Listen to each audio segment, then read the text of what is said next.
Rotation axis के about constant omega से clockwise direction में रोटेट कर रही है। कांस्टेंट ओमेगा से आपकी टेबल जो है वो क्लॉकवाइज डायरेक्शन यानी कि इस तरीके से यहाँ पर रोटेट कर रही है। अब यहाँ पर आप मुझे बताइए कि अगर टेबल आपके कांस्टेंट ओमेगा से रोटेट कर रही है तो ये किस तरीके का सर्कुलर मोशन हुआ? यूनिफॉर्म सर्कुलर मोशन हुआ कि नॉन यूनिफॉर्म सर्कुलर मोशन हुआ? यूनिफॉर्म यूनिफॉर्म सर्कुलर मोशन हुआ। तो हम जानते हैं कि जब भी यूनिफॉर्म सर्कुलर मोशन होता है, बेसिकली सर्कुलर मोशन में दो तरीके के एक्सेलरेशंस पॉसिबल हैं। एक तो सेंट्रीपिटल एक्सेलरेशन, उसका वैल्यू होता है ओमेगा स्क्वायर आर, और एक टेंजेंशियल एक्सेलरेशन जिसका वैल्यू होता है आर अल्फा। तो यूनिफॉर्म सर्कुलर मोशन में जो है आपका टेंजेंशियल एक्सेलरेशन जीरो होता है, क्योंकि पार्टिकल की स्पीड का जो वैल्यू है वो कांस्टेंट रहता है, सिर्फ और सिर्फ डायरेक्शन चेंज होती रहती है। और डायरेक्शन चेंज करवाने के लिए, वेलोसिटी की डायरेक्शन चेंज करवाने के लिए सिर्फ सेंट्रीपिटल एक्सेलरेशन रिक्वायर्ड होता है। तो जो फर्स्ट पोजीशन है ए वाले केस में अगर बात करेंगे तो सिर्फ और सिर्फ सेंट्रीपिटल एक्सेलरेशन रिक्वायर्ड होगा। तो वो तो थर्ड वाले से मेरे ख्याल से यहाँ पर मैच कर रहा है कि तीसरा वाला जो डायरेक्शन है उसके अलॉन्ग होना चाहिए एक्सेलरेशन पार्टिकल का, नेट एक्सेलरेशन, फर्स्ट ए वाले केस के करस्पॉन्डिंग। बी वाले केस में आपको बोला है कि रोटेशन क्लॉकवाइज तो है लेकिन ओमेगा डिक्रीज कर रहा है। तो ओमेगा डिक्रीज कर रहा है, इसका मतलब आप मुझे बता सकते हैं कि पार्टिकल जो है आपका उसका स्पीड जो है वो डिक्रीज कर रहा होगा कि इंक्रीज कर रहा होगा?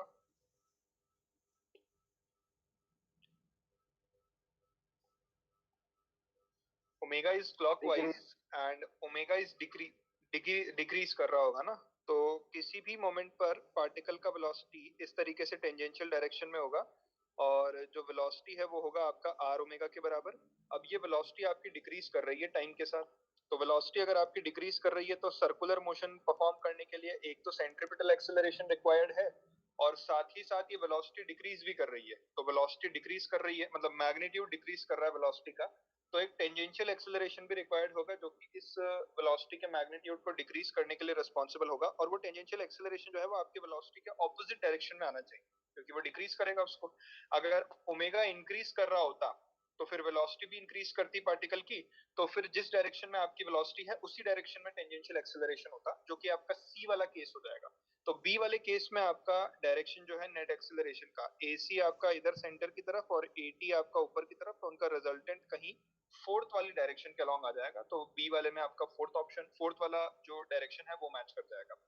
सी वाला इसका उल्टा केस हो गया कि ओमेगा जो है वो क्लॉकवाइज है लेकिन वो इंक्रीज कर रहा है। तो इंक्रीज कर रहा है तो भाई सेंट्रीपिटल तो इधर की तरफ हो जाएगा और टेंजेंशियल उसी डायरेक्शन में होगा जिस डायरेक्शन में आपकी वेलोसिटी है, क्योंकि वो क्या कर रहा होगा, वेलोसिटी के मैग्नीट्यूड को इंक्रीज कर रहा होगा। तो सी वाले केस में जो है वो आपका सेकंड ऑप्शन मैच कर जाएगा। और फिर उसके बाद आ जाते हैं डी ऑप्शन पर। डी ऑप्शन में आपको बोला है just after clockwise rotation begins from rest, मतलब कि पहले आपका पूरा सिस्टम रेस्ट पर है और अब जस्ट क्या है, क्लॉकवाइज रोटेशन स्टार्ट ही हुआ है अभी। तो क्लॉकवाइज रोटेशन अगर जस्ट स्टार्ट हुआ है तो आप यहाँ पर देखिए ये आपका ब्लॉक है। अब जस्ट आपकी टेबल ने घूमना शुरू किया है तो इसके पास एक वेलोसिटी आई होगी टेंजेंशियल डायरेक्शन में आर ओमेगा, और जब वेलोसिटी आएगी तब जाकर के सेंट्रीपिटल एक्सेलरेशन आएगा। तो पहले वेलोसिटी आनी चाहिए और उसके बाद सेंट्रीपिटल एक्सेलरेशन आएगा, क्योंकि सेंट्रीपिटल एक्सेलरेशन आपका क्या होता है, सेंट्रीपिटल एक्सेलरेशन आपका होता है v स्क्वायर बाई आर। तो यहाँ से आप क्या बोल सकते हैं कि डी ऑप्शन में जो है ना आपका acceleration just after clockwise rotation begins from rest first direction में होना चाहिए, कि ये इस डायरेक्शन में जस्ट वेलोसिटी आई है तो उस डायरेक्शन में एक जस्ट एक्सेलरेशन आपका रहा होगा जो उस वेलोसिटी को लाने के लिए रिस्पॉन्सिबल होगा। तो डी में आपका फर्स्ट ऑप्शन मैच करता है। इसके अलावा और कोई डाउट इसमें किसी को?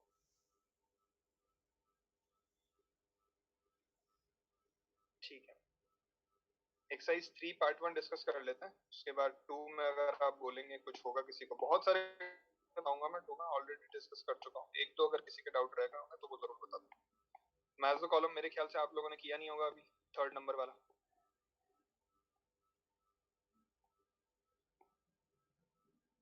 एक्सरसाइज 3 पार्ट 1 में बताएं। Exercise 3 part 1 question number 1।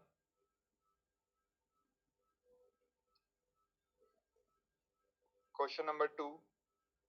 Yes sir.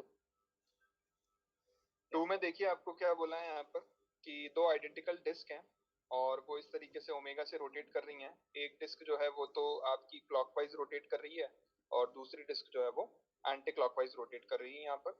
तो t इज इक्वल टू 0 पे ये पर्टिकुलर इस पोजीशन से रोटेट करना स्टार्ट करती हैं। तो आपको यहाँ पर पूछा गया है कि the relative speed between the 2 points P and Q is VR as a function of, मतलब कि P और Q का जो relative speed है ना, उसको टाइम के अकॉर्डिंग आपने यहाँ पर टाइम के साथ उसका ग्राफ ड्रॉ किया है, तो करेक्ट ग्राफ आपको यहाँ पर पिक करना है। तो पहले तो t इज इक्वल टू 0 पे अगर मैं चेक करूं तो t इज इक्वल टू 0 पे जो पार्टिकल p है ना, उसका स्पीड देखिए यहाँ पर डाउनवर्ड डायरेक्शन में रहा होगा और उसका वैल्यू होगा r ओमेगा। और t इज इक्वल टू 0 पर पार्टिकल q का स्पीड भी यहाँ पर रहा होगा और उसका वैल्यू होगा r ओमेगा। तो t इज इक्वल टू 0 पे कोई मेरे को यहाँ पे रिलेटिव वेलोसिटी बता सकता है कि p और q की कितनी है? 0 है।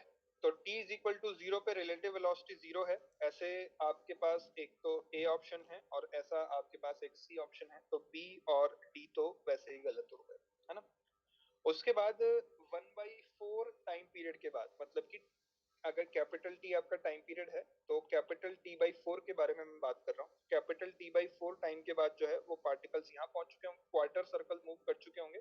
तो अब P का वेलोसिटी जो है वो इधर किसी डायरेक्शन में हो गया होगा, टेंजेंशियल रहता है क्योंकि सर्कुलर मोशन कर रहा होता है पार्टिकल, तो उसका स्पीड इस डायरेक्शन में हो गया r ओमेगा और q का स्पीड इस डायरेक्शन में हो गया r ओमेगा। अब बताइए इस मोमेंट पर पार्टिकल्स की रिलेटिव वेलोसिटी कितनी है? 2r omega. 2r ओमेगा है और वो मैक्सिमम वैल्यू है।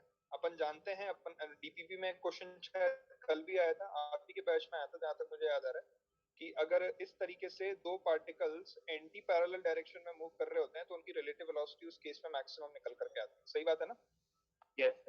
तो यहाँ पर देखिए ये T/4 पे आपका जो रिलेटिव वेलोसिटी है वो मैक्सिमम आ गया 2r ओमेगा। फिर उसके बाद अगले T/4 टाइम के बाद पार्टिकल्स इस पोजीशन पर पहुंच चुके होंगे। तो पार्टिकल्स अगर इस पोजीशन पे पहुंच चुके होंगे तो अगेन उनका रिलेटिव वेलोसिटी कितना हो गया? 0 0 0 हो गया। तो ये लीजिए अगेन उनका रिलेटिव वेलोसिटी 0 हो गया T/2 टाइम पर। और 3T/4 पे आप देखेंगे अगेन मैक्सिमम हो जाएगा और फिर उसके बाद आप T पर देखेंगे अगेन वो वापस से जब उसी पोजीशन पर आएंगे तो 0 हो जाएगा। तो मेरे ख्याल से ए ऑप्शन आपका मैच कर जाना चाहिए यहाँ पर, ए आपका करेक्ट आंसर हो जाएगा। समझ गए? यस। ठीक है, नेक्स्ट आ जाइए क्वेश्चन नंबर 3 पर। 3 किसी को डाउट? Yes sir. 3 देखिए, 3 में आपको यहाँ पर क्या बोला है?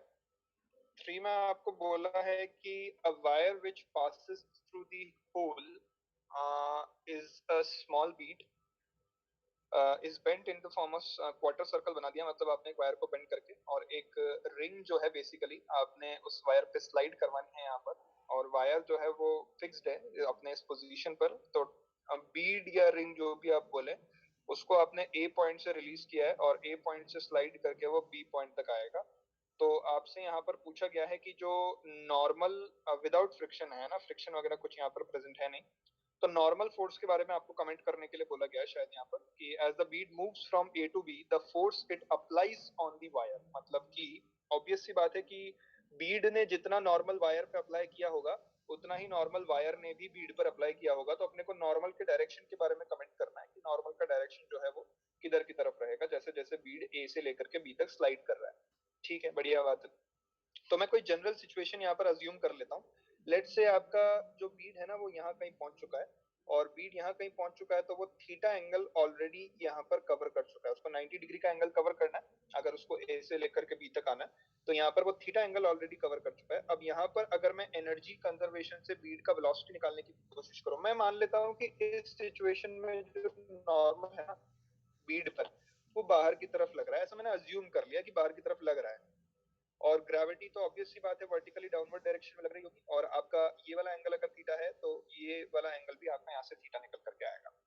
तो यार आप देखिए इसका पोटेंशियल एनर्जी कितना डिक्रीज हुआ है, अगर मैं वो देखने की कोशिश करूं तो ये r cos थीटा हो गया। तो पोटेंशियल एनर्जी जो उसका डिक्रीज हुआ होगा वो mg r minus r cos theta decrease हुआ होगा, और ये सारा का सारा डिक्रीज जो हुआ है पोटेंशियल एनर्जी को उसको काइनेटिक एनर्जी के फॉर्म में मिल गया होगा, क्योंकि मैकेनिकल एनर्जी यहाँ पर कंजर्व रहेगी। कोई भी नॉन कंजर्वेटिव फोर्स का वर्क यहाँ पर आएगा नहीं है आपका। तो यहाँ से जो वेलोसिटी का स्क्वायर है पर्टिकुलर इस पोजीशन पर वो 2gr into 1 minus cos theta निकल करके आ गया आपका। अब मैं सेंट्रीपिटल फोर्स का इक्वेशन लिखता हूँ। तो सेंट्रीपिटल फोर्स का इक्वेशन अगर मैं इस केस में लिखूंगा तो देखिए क्या लिखूंगा, mg cos theta minus normal is equal to mv square by r. तो यहाँ से देखिए mg cos theta minus normal is equal to m upon r into v square. V square का वैल्यू है 2gr into 1 minus cos theta. ये देखिए ये निकल करके आ रहा है यहाँ से। तो अब ये m से m कैंसिल आउट हो गया आपका, और यहाँ से ये आपका r से r कैंसिल आउट हो गया। तो यहाँ से आप अगर देखेंगे नॉर्मल का वैल्यू, तो नॉर्मल का वैल्यू देख सकते हैं कितना आ रहा है यहाँ से। ये हो गया आपका g cos थीटा और ये हो गया -2g into 1 minus cos theta, इतना ही आ रहा है।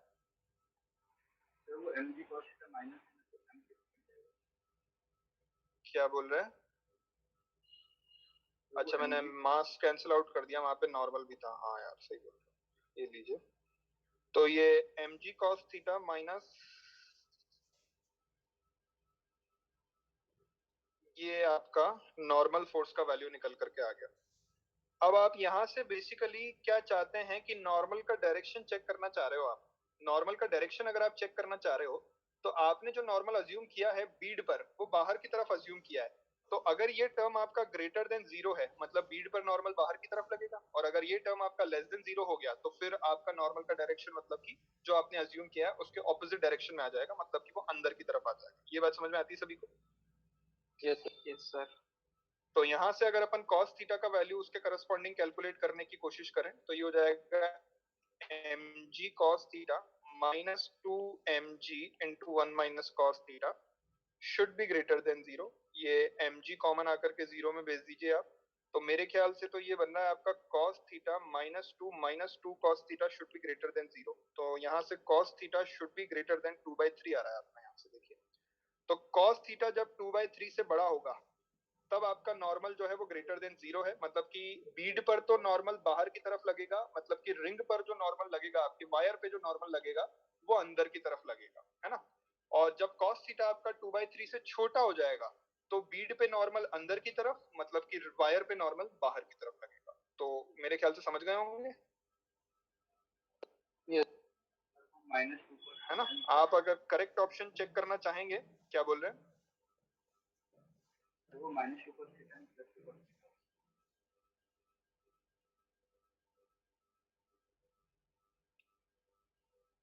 यार ये प्लस हो जाएगा, यही बोलना चाह रहे हो ना?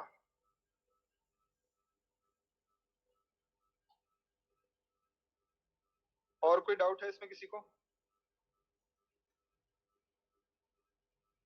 cos जीरो से आपने स्टार्ट किया है, cos जीरो आपका 1 होता है। तो बेसिकली जब तक cos थीटा आपका 2/3 तक रीच करेगा तब तक आपके बीड पर नॉर्मल बाहर की तरफ, वायर पे नॉर्मल अंदर की तरफ लगेगा।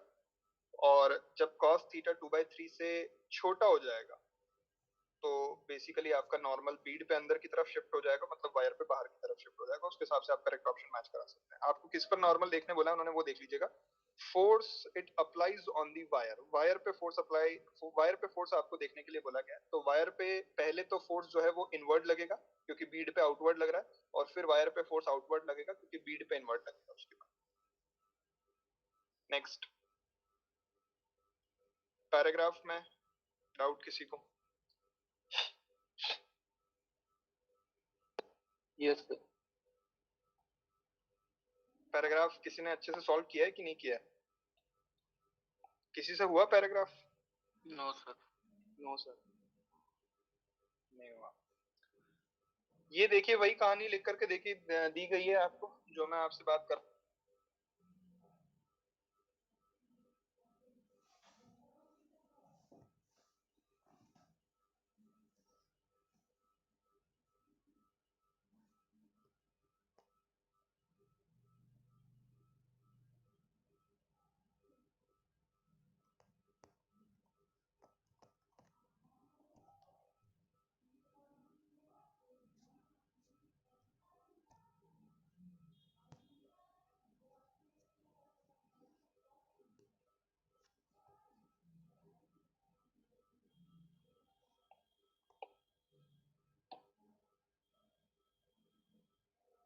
ऑटो अपडेट काफी खतरनाक होता है और क्लास के बीच में जूम अपडेट हो रहा है।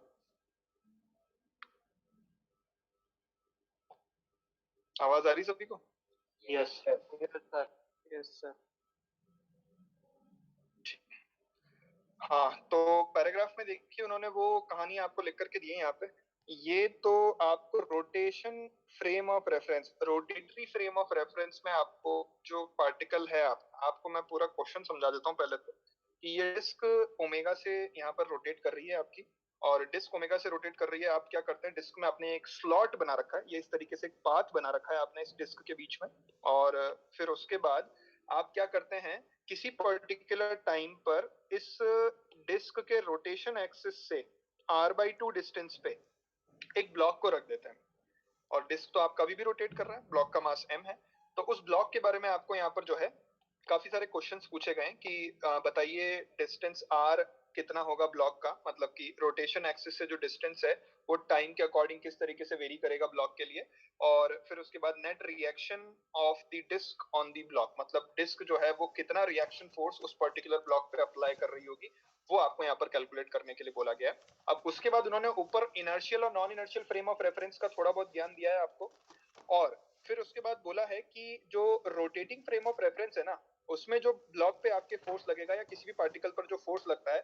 वो क्या होता है बेसिकली, ये क्या है, ये इनर्शियल फ्रेम ऑफ रेफरेंस में जो फोर्सेस आपके एक्ट कर रहे होंगे, जैसे ग्रेविटी होती है, नॉर्मल फोर्स होता है, वो रियल फोर्सेस हैं, तो इनर्शियल फ्रेम में जो फोर्सेस एक्ट कर रहे हैं वो फोर्सेस आपके लगते हैं। ये टर्म अगर आप ध्यान से देखेंगे तो ये कोरियोलिस फोर्स की टर्म लिखी है इन्होंने, इस टर्म को अगर आप ध्यान से देखेंगे तो ये अपन ने जो कल लिखा था वो -2m omega vector cross v relative vector लिखा था, मैंने नेगेटिव साइन यूज किया था, उन्होंने वो क्रॉस वेक्टर उल्टा कर दिया तो वो नेगेटिव वहां पर एब्जॉर्ब हो गया होगा। ये बात समझ में आ गई सभी को? ठीक है, और इसके बाद ये अगर आप देखेंगे तो ये सेंट्रीफ्यूगल फोर्स लिखा हुआ है, इसको अगर आप देखोगे ना तो ये सेंट्रीफ्यूगल फोर्स है। तो यहाँ पर ये दोनों तो आपके क्या है, स्यूडो फोर्सेस है एक तरीके से, और ये आपका रियल फोर्स है, और किसी भी आप non inertial frame of reference में बैठ करके किसी ऑब्जेक्ट के मोशन को एनालाइज करते हैं तो वो रियल और स्यूडो दोनों फोर्सेस आपको वहां पर लिखने होते हैं, उस पर ये उन्होंने आपको पूरा समझा रखा है ऊपर इस तरीके से, ठीक है। अब इसके बाद पहली बात तो यहाँ पर जो ब्लॉक है उसके रोटेशन एक्सिस, जिस एक्सिस के अबाउट वो रोटेट कर रहा है ना उसको जेड एक्सिस बोला है उन्होंने। मैं आपको अगर इसका फ्रंट टॉप व्यू दिखाऊं एक तरीके से, तो टॉप व्यू अगर मैं आपको दिखाऊं तो ये कुछ इस तरीके का सिनेरियो है कि ये आपने यहाँ पर इस तरीके का एक पाथ बना रखा है, यहाँ पर आपके पास ये एक ब्लॉक है मास का, आपने r/2 डिस्टेंस पे रखा था इसको इस तरीके से, और ये डिस्क जो है वो आपकी रोटेट कर रही है कुछ इस तरीके से ओमेगा से, k कैप में है बेसिकली आपका omega, omega vector is equal to omega k cap. अब आप मुझे सबसे पहले तो ये बताएं कि पार्टिकल को जैसे ही आपने रखा, अब आप डिस्क पे बैठ जाए, डिस्क पे खड़े हो गए आप, मतलब कि आप जो है वो non inertial frame of reference में बैठ चुके हैं, तो इस पार्टिकल पर एक तो सेंट्रीफ्यूगल फोर्स लगेगा m ओमेगा स्क्वायर r। किसी जनरल सिचुएशन में मैंने मान लिया कि वो रोटेशन एक्सिस से स्मॉल r सेपरेशन पे है, तो स्मॉल r सेपरेशन पे अगर है तो उस पर जो सेंट्रीफ्यूगल फोर्स लग रहा होगा वो m omega square small r लग रहा होगा, ये बात तो करेक्ट। अच्छा, अब आप मुझे सबसे पहले तो ये बता दें कि जैसे ही आप ब्लॉक को रख देंगे क्या वो ब्लॉक इस तरीके से बाहर निकलने की कोशिश करेगा क्या? आवाज आ रही सभी को? Yes sir. Yes sir. तो बाहर की तरफ ही स्लाइड करेगा ना? Yes sir. ब्लॉक अगर बाहर की तरफ स्लाइड करेगा तो ब्लॉक का वेलोसिटी जो है वो इधर की तरफ आने वाला है, उसको मैं वी आर बोल देता हूँ, वी रेडियल या जो भी आप बोलना चाहें, तो ब्लॉक की वेलोसिटी बाहर की तरफ है वी आर से, ठीक है। आपको जो कोरियोलिस फोर्स का टर्म यहाँ पर मेंशन करके दिया गया है ना, तो कोरियोलिस फोर्स का टर्म आपको मेंशन करके दिया गया है 2m v रोटेशनल एक्सिस, मतलब रोटेशनल फ्रेम में वेलोसिटी पार्टिकल की इनटू ओमेगा वेक्टर, ओमेगा है वो बाहर की तरफ है आपका k कैप की डायरेक्शन में, और वेलोसिटी मैंने आपको मार्क करके बता दी है, तो आप मेरे को कोरियोलिस फोर्स का डायरेक्शन बता सकते हैं किधर की तरफ लगेगा कोरियोलिस फोर्स?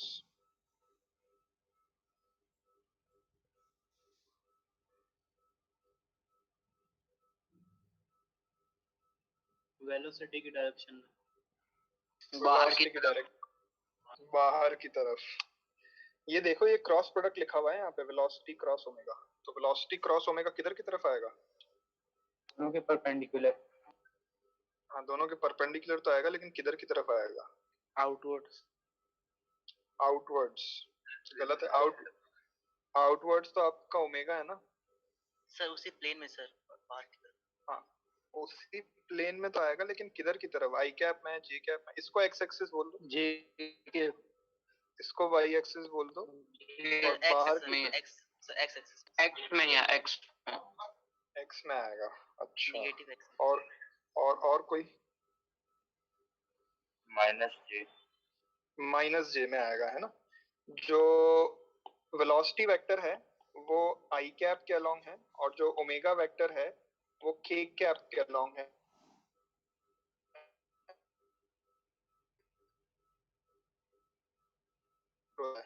कि अगर अपन करते हैं तो वो -j आता है ना।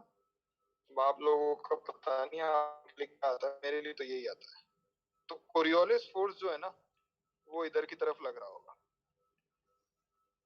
तो कोरियोलिस फोर्स अगर इधर की तरफ लग रहा है, मतलब कि ये जो वॉल है आपके डिस्क का, आपने जो डिस्क में स्लॉट क्रिएट किया है ना, वो इस पर एक नॉर्मल फोर्स लगाएगी यहाँ पर ऑपोजिट डायरेक्शन में उसको बैलेंस करने के लिए। तो यहाँ पर वॉल का नॉर्मल इधर की तरफ लग रहा होगा उस पर। तो ठीक है, कोरियोलिस फोर्स को तो नॉर्मल ने बैलेंस कर दिया, साथ ही साथ एक ग्रेविटी mg अंदर की तरफ लग रही है और उसका एक नॉर्मल बाहर की तरफ आ रहा होगा जो mg के बराबर होगा, है ना। ग्रेविटी भी अंदर की तरफ लग रही है, टॉप व्यू दिखाया मैंने आपको, ये वाले डायग्राम में देखिए ग्रेविटी इधर की तरफ लगेगी तो एक नॉर्मल इधर की तरफ, और कोरियोलिस फोर्स का नॉर्मल जो है वो इधर की तरफ। इसको अपन बोल देते हैं एन वॉल और इसको अपन बोल देते हैं n2, जो भी आप बोलना चाहें। इस तरीके से दो नॉर्मल आ रहे होंगे उस पर, है ना। अब यहाँ पर अपने को क्या कैलकुलेट करने बोला है इन्होंने, अपने को इन्होंने कैलकुलेट करने बोला है फर्स्ट पार्ट में तो कि आप जो है distance r of the block at any time t calculate करके बताइए पहले तो, कि ब्लॉक का जो डिस्टेंस r है रोटेशन एक्सिस है वो किसी भी टाइम t पर कितना रहा होगा वो आप मुझे बता दें। तो यहाँ से आप अगर देखेंगे तो आपको सीधा सीधा क्या मिल रहा है यार, कि ब्लॉक के ऊपर जो फोर्स लग रहा है जो उसको बाहर की तरफ ले जाने के लिए रिस्पॉन्सिबल है, that is m omega square r, जो कि आपका सेंट्रीफ्यूगल फोर्स निकल करके आया था। तो यहाँ से आप क्या बोल सकते हैं, F इज इक्वल टू, इसको अपन कितना लिख सकते हैं, m a vector is equal to m omega square r, और a वेक्टर को मैं क्या लिख सकता हूँ, v radial into dv radial by dr, v dv by dx लिख सकते हैं अपन एक्सेलरेशन को, is equal to m omega square r। तो यहां से ये क्या हो जाएगा, v radial into dv radial is equal to, ये m से m आपका कैंसिल आउट हो गया, ओमेगा स्क्वायर r dr, दोनों तरफ आप इंटीग्रेट कर दें। तो यहाँ पर देखिए आप, small r is equal to r by 2 से इंटीग्रेशन की लिमिट लगेगी और किसी जनरल r तक, और रिलेटिव वेलोसिटी पहले 0 थी और कोई जनरल वेलोसिटी vr तक। तो ये हो जाएगा आपका vr square by 2 is equal to omega square r square by 2, और लिमिट लगी है r बाई 2 से लेकर के r तक। यहाँ से आपको जो है रेडियल वेलोसिटी का वैल्यू मिलेगा in terms of omega and r के फंक्शन की फॉर्म में आपके पास रेडियल वेलोसिटी आ जाएगी बेसिकली। तो इसको अगर आप पूरा सॉल्व करके देखोगे ना, तो ये 2 से 2 मेरे ख्याल से कैंसिल आउट हो रहा है यहाँ पर, और वी आर स्क्वायर का वैल्यू देखिए ये ओमेगा स्क्वायर हो गया, और इसमें आप जब वैल्यूज रिप्लेस करेंगे तो वैल्यूज रिप्लेस करने पे अपने को कितना मिल रहा है, r square by 4, sorry small r square minus r square by 4। तो यहाँ से वी आर का वैल्यू कितना हो गया आपका, omega root over r square minus r square by 4। यहाँ तक कोई डाउट है किसी को? ये मैंने पार्टिकल की velocity as a function of r calculate किया है। कुछ पूछना है किसी को यहाँ तक? नो। अब आप इस वेलोसिटी को dr बाई dt भी तो लिख सकते हो, सही बात है क्या? आपको r as a function of time चाहिए, तो बस इसको इंटीग्रेट करना पड़ेगा आपको, is equal to omega dt। अब ये सब्स्टिट्यूशन से इंटीग्रेट होगा, अब सब्स्टिट्यूशन से इंटीग्रेट, ये 0 से लेकर के t तक, और r का लिमिट अगर आप यहाँ पर लगाओगे तो r का लिमिट मेरे ख्याल से तो r बाई 2 से लेकर के और किसी जनरल r तक लगेगा। अब इसको इंटीग्रेट करना है यार, अब इसको इंटीग्रेट करने के लिए क्या सब्स्टिट्यूट करूंगा, कोई बता सकता है क्या? R square minus r square by 4, r square minus r square by 4 को क्या कुछ t अगर लेट करूंगा तो ऊपर मेरा काम होगा नहीं, ऊपर जो है फिर आप वापस से r की टर्म बन जाएगी। कोई और सब्स्टिट्यूशन? r को जो है वो मैं r by 2 sec theta replace कर सकता हूँ यहाँ पर। ये सब्स्टिट्यूशन आप वैसे भी मैथ्स में जब आप इंटीग्रेशन पढ़ेंगे ना, तो इस तरीके के सब्स्टिट्यूशंस आप जनरली आप वहां पर ज्यादा अच्छे से पढ़ेंगे। अब आप पूछेंगे कि मुझे कैसे पता चल गया कि r बाई 2 सेक थीटा लिखना चाहिए। r बाई 2 सेक थीटा मैं इसलिए लिख दे रहा हूँ क्योंकि आप डिनोमिनेटर में अगर देखोगे तो स्मॉल r का वैल्यू जैसे ही आप r बाई 2 सेक थीटा लिखोगे ना, वो 1 माइनस सेक स्क्वायर बनेगा। 1 माइनस सेक स्क्वायर 10 स्क्वायर होता है, उसका रूट करोगे आप तो वो 10 हो जाएगा। और ऊपर भी जब आप dr का वैल्यू लिखोगे ना, तो उसमें भी sec थीटा का डिफरेंशिएशन जब आप लिखोगे तो sec थीटा का differentiation sec theta tan theta होता है, तो वो ऊपर भी एक tan थीटा आएगा, तो वो कैंसिल आउट हो जाएंगे। समझ में आ रही बात क्या बोल रहा हूँ? Yes sir. yes. तो ये आप सब्स्टिट्यूशन करके जब इसको इंटीग्रेट करेंगे ना तो आपके पास r as a function of time आ जाएगा इसको सॉल्व करने पर। तो ये आपको r as a function of time मिल जाएगा, सॉल्व करिएगा इंटीग्रेशन को, ये सब्स्टिट्यूशन करके आपका आंसर आता है, बढ़िया आंसर आएगा यहाँ से, है ना। तो एक फर्स्ट क्वेश्चन का तो आंसर आपको यहाँ से मिल जाएगा। सेकंड क्वेश्चन में उन्होंने पूछा है the net reaction force on the disc of the disc on the block, मतलब कि जो डिस्क है उसने ब्लॉक पर कितना रिएक्शन फोर्स अप्लाई किया होगा वो आपको कैलकुलेट करना है। तो ये देखिए, ये डायग्राम मैंने यहाँ पर ड्रॉ किया था। यहाँ पर मैं आपको बोल रहा था कि नॉर्मल एक तो वॉल पे, वॉल की वजह से एक तो नॉर्मल आएगा जो कोरियोलिस फोर्स का नॉर्मल है, और एक ग्रेविटी वाला नॉर्मल आएगा। तो आप सिर्फ डायरेक्शन चेक कर लो, कोरियोलिस फोर्स जो है वो इस डायरेक्शन में लग रहा है, तो क्या वॉल का नॉर्मल जो है वो जे कैप में लगेगा, मतलब कि वॉल वाला नॉर्मल जो है उसकी डायरेक्शन तो हो जाएगी जे कैप, और ग्रेविटी वाले नॉर्मल जो आ रहा होगा आपके डिस्क से, ग्रेविटी के अगेंस्ट जो नॉर्मल आ रहा होगा जो ग्रेविटी को बैलेंस कर रहा होगा, वो कौन सी डायरेक्शन में आएगा, के कैप में आएगा, मतलब कि ग्रेविटी वाला नॉर्मल जो है वो के कैप में आएगा। तो आप ऑप्शंस चेक करो पहले, तो एक नॉर्मल जे कैप में होना चाहिए और एक नॉर्मल के कैप में होना चाहिए। तो आप देखिए ये जे कैप में है लेकिन ये माइनस के कैप में है, ये गलत हो गया। ये जे कैप में है और ये माइनस के कैप में है, ये भी गलत हो गया। अब आपके पास दो ऑप्शन बचते हैं, सी ऑप्शन और डी ऑप्शन। अब इसमें तो आपको सॉल्व करना ही पड़ेगा, और कोई तरीका है नहीं आपके पास। तो सॉल्व करने का क्या तरीका है, कोरियोलिस फोर्स कितना लिखा था अपन ने, कोरियोलिस फोर्स था अपना 2m omega v, omega v cross product आप अगर कर रहे हैं तो डायरेक्शन आई गई आपकी, और बाकी ओमेगा इंटू वी, क्योंकि दोनों परपेंडिकुलर हैं तो ओमेगा इंटू वी आप यहाँ पर लिख सकते हैं 2m omega into v radial. और वी रेडियल आप देखिए यहाँ पर टाइम के फंक्शन के फॉर्म में ऑलरेडी कैलकुलेट कर सकेंगे। कैसे कर सकेंगे, जब आपके पास r as a function of time आ जाएगा ना, तो यहाँ से आप v radial as a function of time तो लिख ही लोगे इस r को यहाँ पर रिप्लेस करके, तो वहां से आपके पास क्या आ जाएगा, v रेडियल का वैल्यू निकल करके आएगा। पहला क्वेश्चन सॉल्व करोगे दूसरे क्वेश्चन का आंसर ऑब्वियस सी बात है आपको मिल ही जाएगा, तो उसमें से आप ऑप्शन मैच कराएंगे तो आपका आंसर आता है। इसमें कोई डाउट है किसी को तो बताएं, देख लें पूरा एक बार, और कुछ डाउट है तो रिवीजन के लिए रख सकते हैं। बिल्कुल रख सकते हैं यार, कोई दिक्कत नहीं है, अच्छा क्वेश्चन है। पहले तो आप इसको पूरा आंसर तक सॉल्व कर लेना, और अगर आंसर ना आए तो फिर एक और बार पूछ लेना कि कहाँ पर मैथमेटिकली मिस्टेक किया है आपने, है ना। पहले तो आपको दोनों क्वेश्चंस जो हैं वो पूरे आंसर लाने तक सॉल्व करके देखने हैं। इंटीग्रेशन वगैरह में अगर कहीं दिक्कत आए तो पूछ लीजिएगा।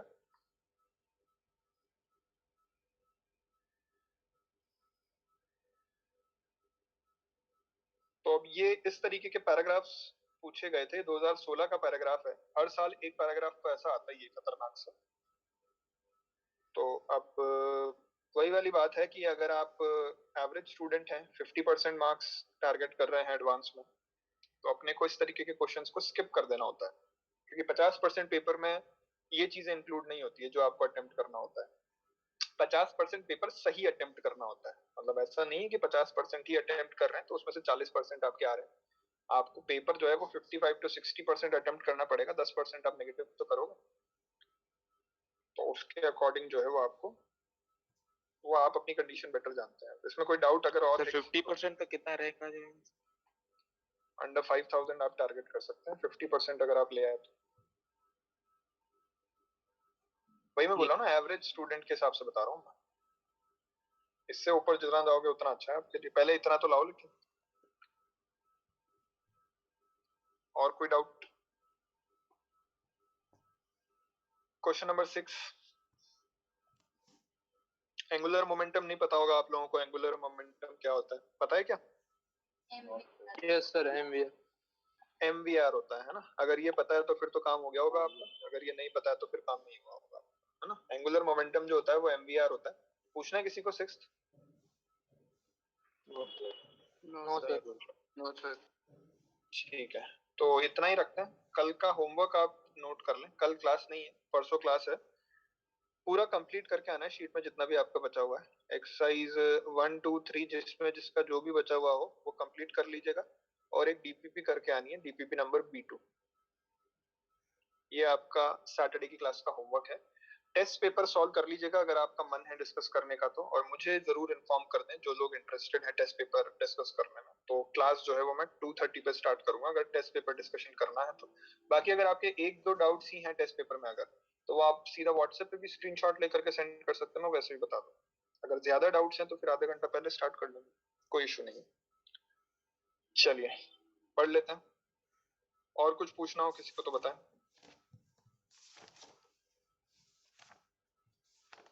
तो आपने देखा होगा सर्कुलर, ये प्रीवियस 10 इयर्स के क्वेश्चंस इसमें होते हैं आपके शीट में, है ना। 10 साल के क्वेश्चंस यहाँ पर रखे जाते हैं, हर साल अपडेट की जाती है।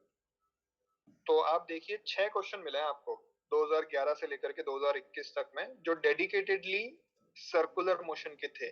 मतलब जिसमें सर्कुलर मोशन के आगे के जो चैप्टर्स हैं, 12th का कोई चैप्टर है या फिर कोई और चैप्टर 11th का ही है, उसके कंसेप्ट्स यूज नहीं हो रहे हैं, डेडिकेटेडली सर्कुलर मोशन ही उसमें यूज हो रहा है।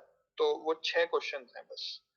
तो इस तरीके से आपको डेडिकेटेड क्वेश्चंस तो नहीं मिलेंगे, लेकिन अब मैग्नेटिज्म जैसे होता है, मैग्नेटिज्म अगर आपको पढ़ना है 12th में, मैग्नेटिज्म में काफी काम आता है सर्कुलर मोशन जैसे, तो वहां पर यूज आती है वो चीजें। तो इसलिए आपको चैप्टर के बेसिक बेसिक नॉलेज होनी चाहिए। जैसे अपन एनर्जी कंजर्वेशन की अगर बात करते हैं, तो एनर्जी कंजर्वेशन सर्कुलर मोशन में अपन ने यूज किया ही है ना, तो वैसा वाला सीन रहता है बस।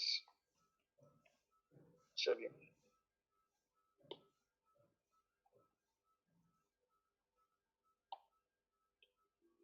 तो सेंटर ऑफ मास अपन पढ़ रहे थे।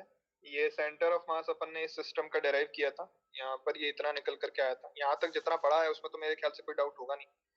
आगे अपन एक पॉइंट मेंशन कर लेते हैं। कोई डाउट है किसी को, कुछ पूछना है? नहीं पूछना है, ठीक है।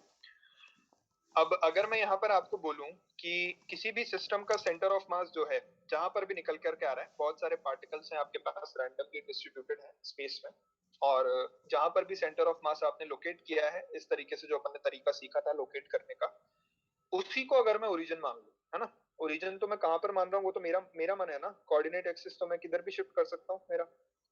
तो वहीं पर अगर मैं ओरिजिन मान लूं, तो देखिए क्या होता है फिर। If origin is taken as center of mass of system, then RCM is equal to 0।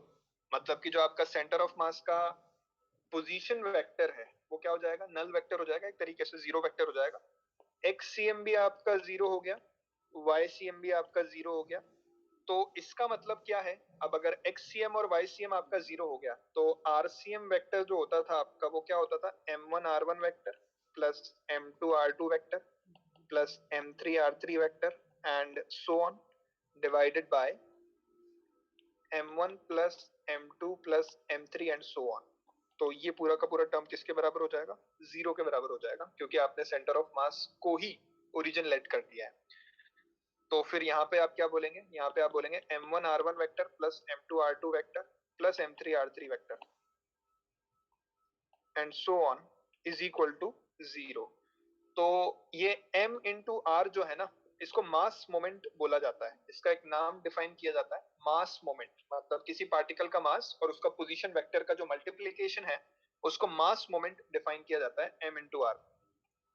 ये आपको याद ही रखना है एक तरीके से, कि इसका नाम है एक तरीके से, इसको मास मोमेंट बोला जाता है। तो यहाँ पर आप क्या बोल सकते हैं कि सेंटर ऑफ मास वो पॉइंट होता है जिसके अबाउट सभी मास मोमेंट्स का जो एल्जेब्रिक सम होता है ना, वो जीरो होता है। तो यहाँ पर अपन क्या लिख सकते हैं, centre of mass is the point about which the sum of mass moments of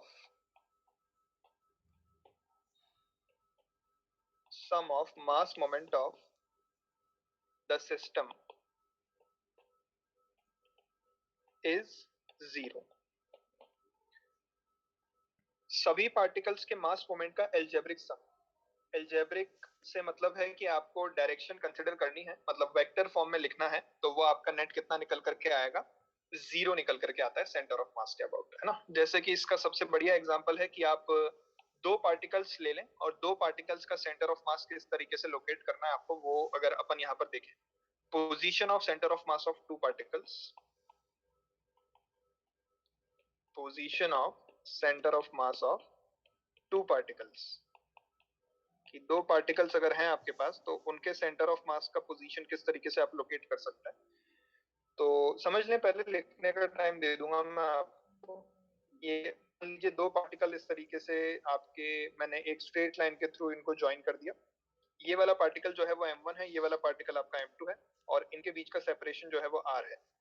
तो पहले तो मुझे ये समझा दो आप कि सेंटर ऑफ मास जो है वो किसकी तरफ रहेगा, हैवी पार्टिकल की तरफ रहेगा कि लाइट पार्टिकल की तरफ रहेगा? Light heavy heavy heavy heavy particle की तरफ रहेगा ना। हैवी।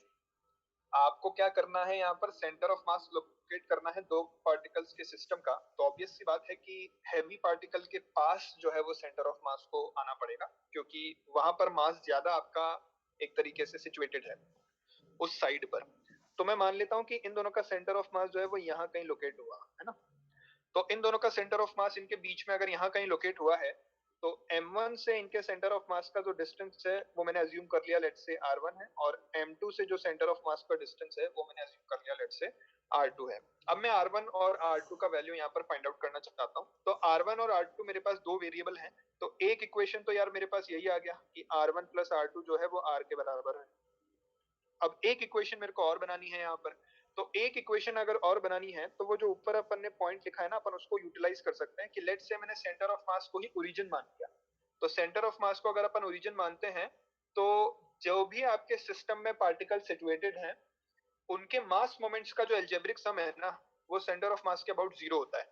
तो सेंटर ऑफ मास के अबाउट मास मोमेंट्स अगर मैं लिखूंगा तो जो सेकंड पार्टिकल है m2 मास वाला पार्टिकल है उसका मास मोमेंट हो जाएगा m2 into r2, और जो फर्स्ट पार्टिकल है उसका मास मोमेंट हो जाएगा m1 into माइनस r1, क्योंकि अगर आपने उसको सेंटर ऑफ मास को ओरिजिन लेट किया है तो राइट डायरेक्शन उसकी पॉजिटिव होगी, ऑब्वियस सी बात है, और लेफ्ट डायरेक्शन में जो भी डिस्टेंसेस आप उससे मेजर करेंगे उसको आपको नेगेटिव कंसिडर करना पड़ेगा।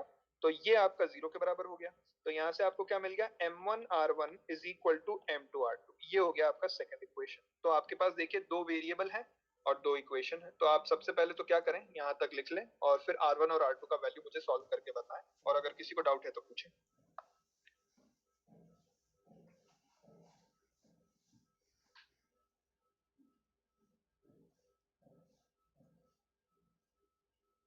कितनी क्लासेस हैं आज आपकी? दो सर, इसके बाद एक और है। यस अच्छा, तो जनरली दो ही होती है ना, या तीन भी होती हैं कभी कभी? सर, दो ही। ओके।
कितना आ रहा है r1 r2?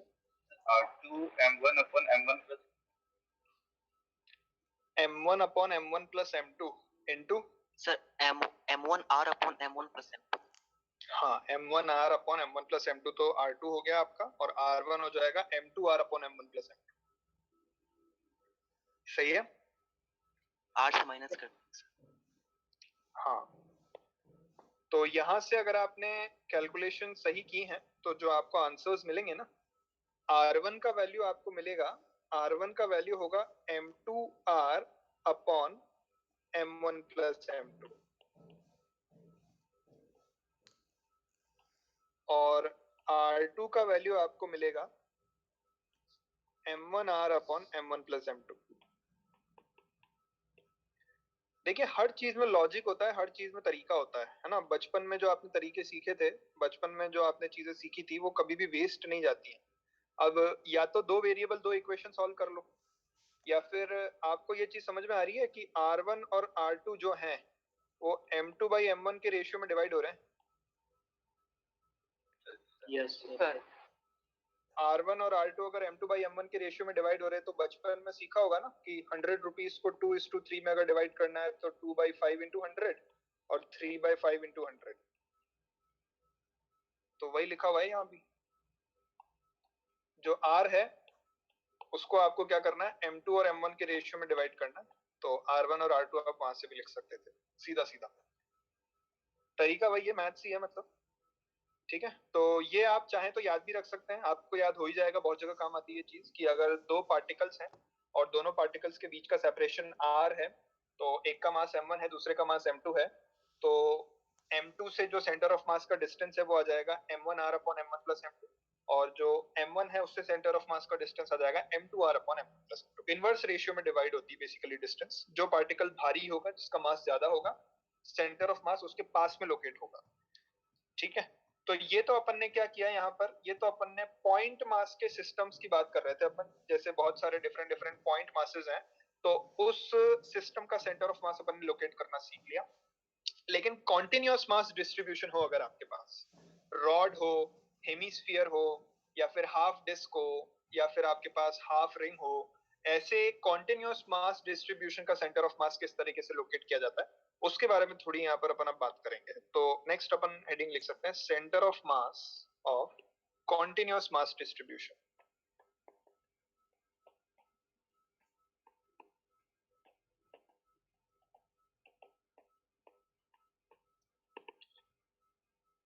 तरीका वही है, थोड़ा इंटीग्रेशन आपको यहाँ पर अब काम में आएगा। इंटीग्रेशन का जो एप्लीकेशन है ना, रियल एप्लीकेशन एक तरीके से अगर आप बात करेंगे, तो यहाँ से ही स्टार्ट होता है। फिजिक्स में इंटीग्रेशन का अच्छा खासा एप्लीकेशन जो है वो सेंटर ऑफ मास में ही आएगा। 11th में तो सेंटर ऑफ मास में ही आता है मैक्सिमम, बाकी फिर 12th में जाकर के तो आपका इलेक्ट्रोस्टैटिक्स में काफी काम आता है। इलेक्ट्रोस्टैटिक्स और सेंटर ऑफ मास को अपन अच्छा खासा कंपेयर भी करते हैं, फिर वहाँ यहाँ पे जो इंटीग्रेशन अगर आप अच्छे से सीखेंगे तो वहां पर आपको काम भी आएंगे।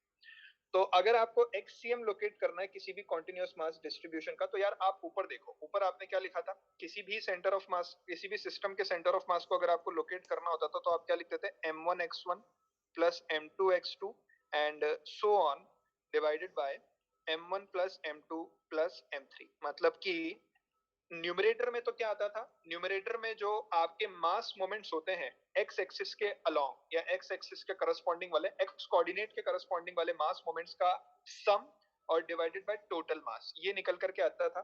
तो कॉन्टिन्यूअस मास डिस्ट्रीब्यूशन के लिए भी आप वही करेंगे, लेकिन आप उसको इंटीग्रेशन की फॉर्म में लिखेंगे।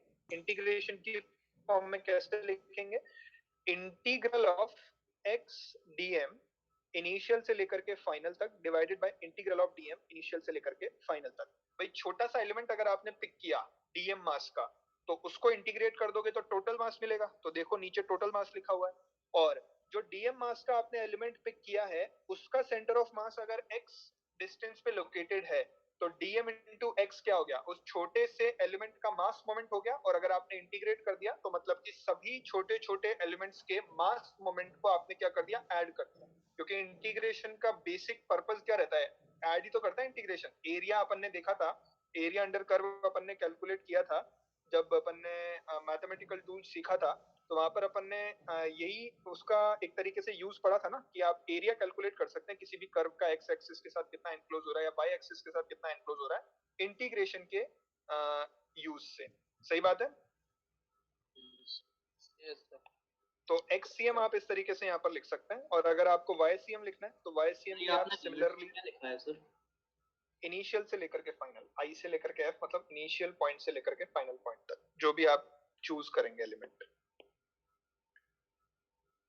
Integral y dm divided by integral dm initial से लेकर के फाइनल तक। इसमें अगर किसी को डाउट हो कि ये क्यों लिखा, क्या लिखा, कैसे लिखा, तो पूछ सकते हैं, और अगर डाउट नहीं है तो बस फिर अपन अब आगे बढ़ना स्टार्ट करते हैं। एक दो लेक्चर अपने सिर्फ यही टॉपिक चलेगा, कॉन्टिन्यूअस मास डिस्ट्रीब्यूशन के सेंटर ऑफ मास लोकेट करेंगे अपन।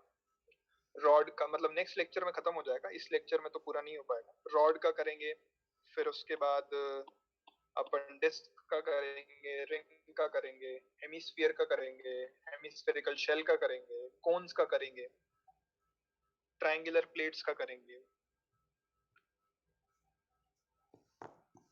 सर ये कितने दिन चलेगा ये वाला चैप्टर? कितने दिन चलेगा? अभी तो स्टार्ट हुआ है, तुम पहले से ही पूछने लग जाते हो कि कितना दिन चलेगा। चलेगा यार, अच्छा खासा चलेगा है तो 12 लेक्चर तो कम से कम चलेगा इसी। अच्छा sir. Centre of mass of a uniform rod, सबसे आसान टॉपिक इस चैप्टर का। एक यूनिफॉर्म रॉड है। यूनिफॉर्म से मेरा मतलब होता है कि जिसका मास जो है वो उसकी लेंथ पर यूनिफॉर्मली डिस्ट्रीब्यूटेड है। तो उसका सेंटर ऑफ मास आपको लोकेट करना है कि उसका सेंटर ऑफ मास जो है वो कहां पर लाई है। तो ये आपका रॉड है यार। अब रॉड का अगर आपको सेंटर ऑफ मास लोकेट करना है तो सबसे पहले तो आपको क्या, अच्छा एक पॉइंट आप यहाँ पर मेंशन कर सकते हैं कि सेंटर ऑफ मास हमेशा सिमेट्रिकल एक्सिस पे लाई करता है बॉडी के। अगर यूनिफॉर्मली डिस्ट्रीब्यूटेड है बॉडी का मास, तो जो सेंटर ऑफ मास होगा वो उसके सिमेट्रिकल एक्सिस पे लाई करेगा। सिमेट्रिकल एक्सिस का मतलब क्या होता है वो अभी आपको धीरे धीरे समझ में आ जाएगा। ये पॉइंट आप कहीं कॉपी के ऊपर ही लिख लें कि सेंटर ऑफ मास हमेशा जो है वो क्या करेगा, आपका सिमेट्रिकल एक्सिस पे लाई करेगा। और इसका मतलब आपको थोड़ा एक दो एग्जांपल जब अपन कर लेंगे, एक दो बॉडीज का जब अपन सेंटर ऑफ मास लोकेट कर लेंगे, तो आपको क्लियरली यहाँ पर समझ में आएगा। तो यहाँ पर मैंने क्या किया कि रॉड के ये वाले एंड को 0,0 ओरिजिन लेट कर लिया। अच्छा, रॉड का मास m है और लेंथ l है, और जो मास है रॉड का वो उसकी लेंथ पर यूनिफॉर्मली डिस्ट्रीब्यूटेड है। तो अब ये तो कॉमन सेंस वाली बात है, आपको पता ही होगा कि l/2 पे यानी कि सेंटर पे आप मान लोगे अगर आपका रॉड जो है वो यूनिफॉर्म डिस्ट्रीब्यूशन के साथ है यहाँ पर तो। लेकिन अपन उसको मैथमेटिकली प्रूव करना चाह रहे हैं कि मैथमेटिकली भी उतना ही निकल करके आता है। तो कॉन्टिन्यूअस मास डिस्ट्रीब्यूशन में जब भी आपको सेंटर ऑफ मास लोकेट करना होता है तो आपको क्या करना है, एक छोटा सा एलिमेंट पिक करना होगा, यूनिफॉर्म एलिमेंट पिक करना होगा। तो अपन क्या करते हैं यार, यहां से x डिस्टेंस पे जाकर के एक dx लेंथ का छोटा सा एलिमेंट पिक कर लेते हैं। ये लो, x डिस्टेंस पे गए और एक dx लेंथ का छोटा सा एलिमेंट पिक किया मैंने। तो dx लेंथ का अगर मैंने छोटा सा एलिमेंट पिक किया, अब सबसे पहले तो थोड़ा बहुत यूनिटरी मेथड का ज्ञान आपको होना चाहिए कि रॉड का जो मास पर यूनिट लेंथ होगा, कितना होगा मास पर यूनिट लेंथ रॉड का? M/L। m/l है ना। तो मास पर यूनिट लेंथ को लैम्डा से डिनोट किया जाता है, इसको लैम्डा बोलते हैं सिंबल को। तो जो मास पर यूनिट लेंथ लैम्डा है आपके रॉड के लिए वो हो जाएगा आपका m/l। तो क्या मुझे कोई यहाँ पर ये छोटा सा जो मैंने एलिमेंट पिक किया है dx लेंथ का, इसका मास बता सकता है? dm कितना होगा इसका मास? m/l/dx। l dx है ना, लैम्डा इंटू dx। भाई लैम्डा क्या है? पर यूनिट लेंथ का मास। तो dx लेंथ का मास कितना हो जाएगा? लैम्डा इंटू dx हो जाएगा। पर यूनिट लेंथ के मास को मैंने dx से मल्टीप्लाई कर दिया। जैसे कि आप बचपन में पढ़ते थे ना कि एक चॉकलेट का प्राइस इतना है तो 5 चॉकलेट का प्राइस कितना होगा, वैसा ही सीन है यहाँ पर भी कि पर यूनिट लेंथ का मास यानी कि 1 मीटर लेंथ का मास कितना है? m/l। तो dx लेंथ का मास कितना हो जाएगा? Lambda into dx। तो ये आपका कितना निकल करके आ गया? m/l इंटू dx आ गया। ठीक है, बढ़िया बात है। अब इसके बाद वो जो छोटा सा एलिमेंट है ना, वो बहुत ही स्मॉल है, इनफाइनाइटली स्मॉल एलिमेंट मैंने पिक किया है।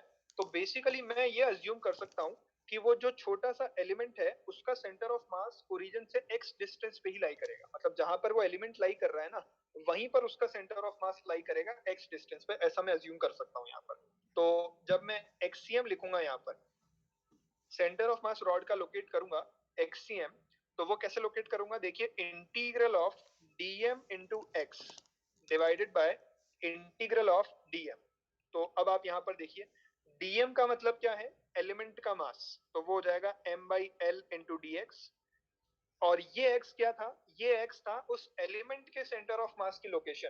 तो एलिमेंट का सेंटर ऑफ मास जैसे कि मैंने आपको बोला बहुत ही स्मॉल एलिमेंट है, तो उस एलिमेंट की लोकेशन जो है वहीं पर मैं उसके सेंटर ऑफ मास की लोकेशन मान ले रहा हूँ। तो x पे उसका सेंटर ऑफ मास लोकेट कर दिया मैंने, ये मास मोमेंट लिख दिया बेसिकली मैंने उस एलिमेंट का। और डिनोमिनेटर में क्या है? इंटीग्रल ऑफ dm यानी कि m/l इंटू dx। और ये आपका क्या हो जाएगा? ऊपर लिमिट लगेगी x की 0 से लेकर के l तक, और नीचे भी लिमिट लगेगी x बराबर 0 से लेकर के x बराबर l तक। अब सबसे पहले तो एक बात अपने दिमाग में यह बिठा लें कि ऊपर न्यूमरेटर में अगर एक अलग इंटीग्रेशन है, डिनोमिनेटर में अगर एक अलग इंटीग्रेशन है, तो ऐसा नहीं होता है कि ये m कांस्टेंट टर्म्स को तो आप बाहर निकाल करके कैंसिल आउट कर सकते हैं, है ना, उसमें कोई दिक्कत नहीं है।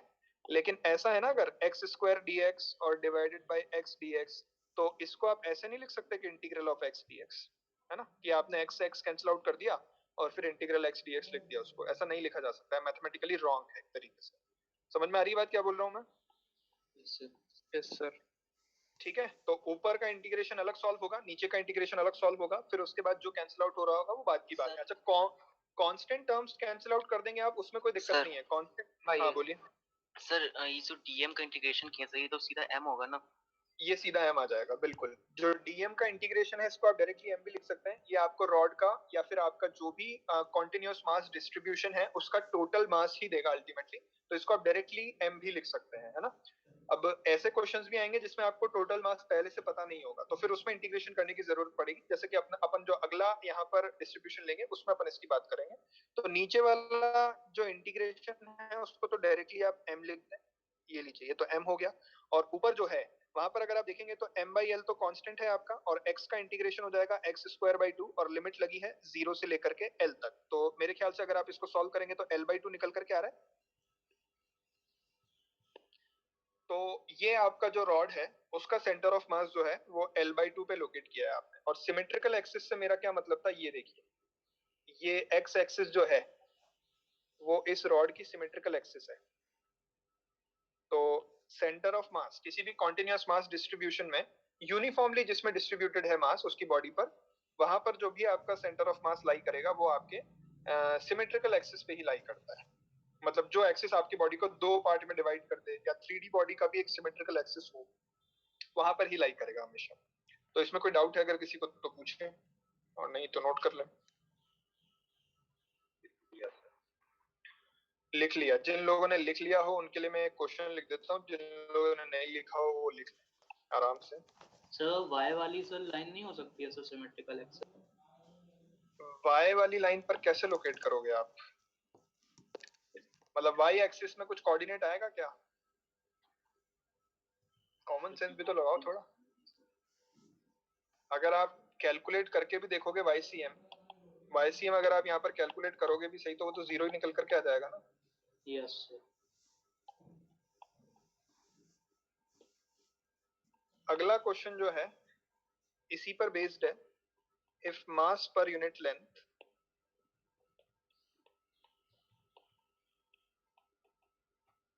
of a rod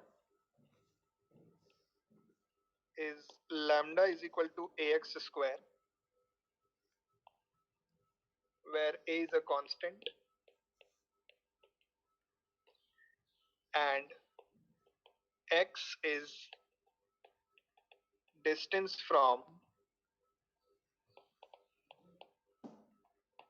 one end of rod, then locate the center of mass of rod. करिए ट्राई। अब ऊपर वाले क्वेश्चन में और इसमें क्या फर्क है, मतलब ऊपर वाले डेरिवेशन में और इसमें क्या फर्क है? ऊपर जो मास था वो यूनिफॉर्मली डिस्ट्रीब्यूटेड था, तो मास पर यूनिट लेंथ आपका कांस्टेंट था m बाई एल। लेकिन यहाँ पर मास पर यूनिट लेंथ जो है ना वो बदल रहा है। एक एंड से जैसे जैसे आप दूर जाते जा रहे हो वैसे वैसे रॉड आपकी मोटी होती जा रही है, उसमें मास जो है उसका वैल्यू बढ़ता जा रहा है, क्योंकि x पे डिपेंड कर रहा है आपका मास पर यूनिट लेंथ। तो सेम प्रोसेस आपको फॉलो करनी है, बस लैम्डा का वैल्यू जो मैंने आपको क्वेश्चन में यहाँ पर दिया है वो आपको वहां पर रिप्लेस करना पड़ेगा। करिए ट्राई।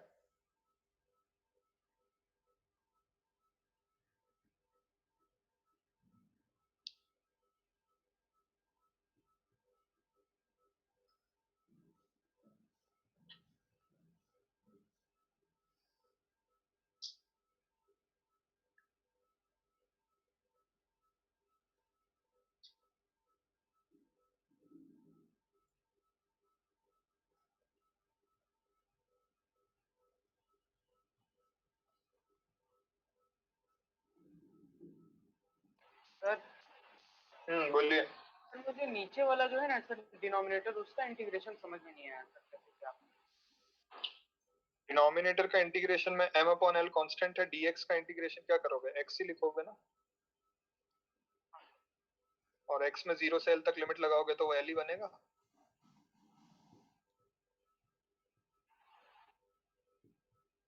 डिनोमिनेटर का इंटीग्रेशन ये लिखा हुआ है m upon L into D x, 0 से लेकर के l तक। m अपॉन एल कॉन्स्टेंट है, इंटीग्रेशन ऑफ dx 0 से लेकर के l तक।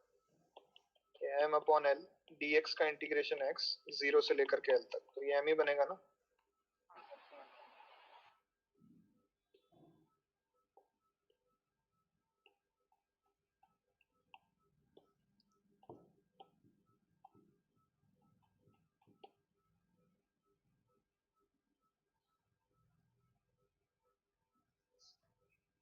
Sir 3l/4।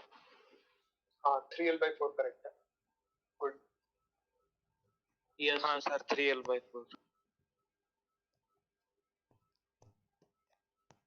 3l/4 सही है। 3l/4 sir. देखिए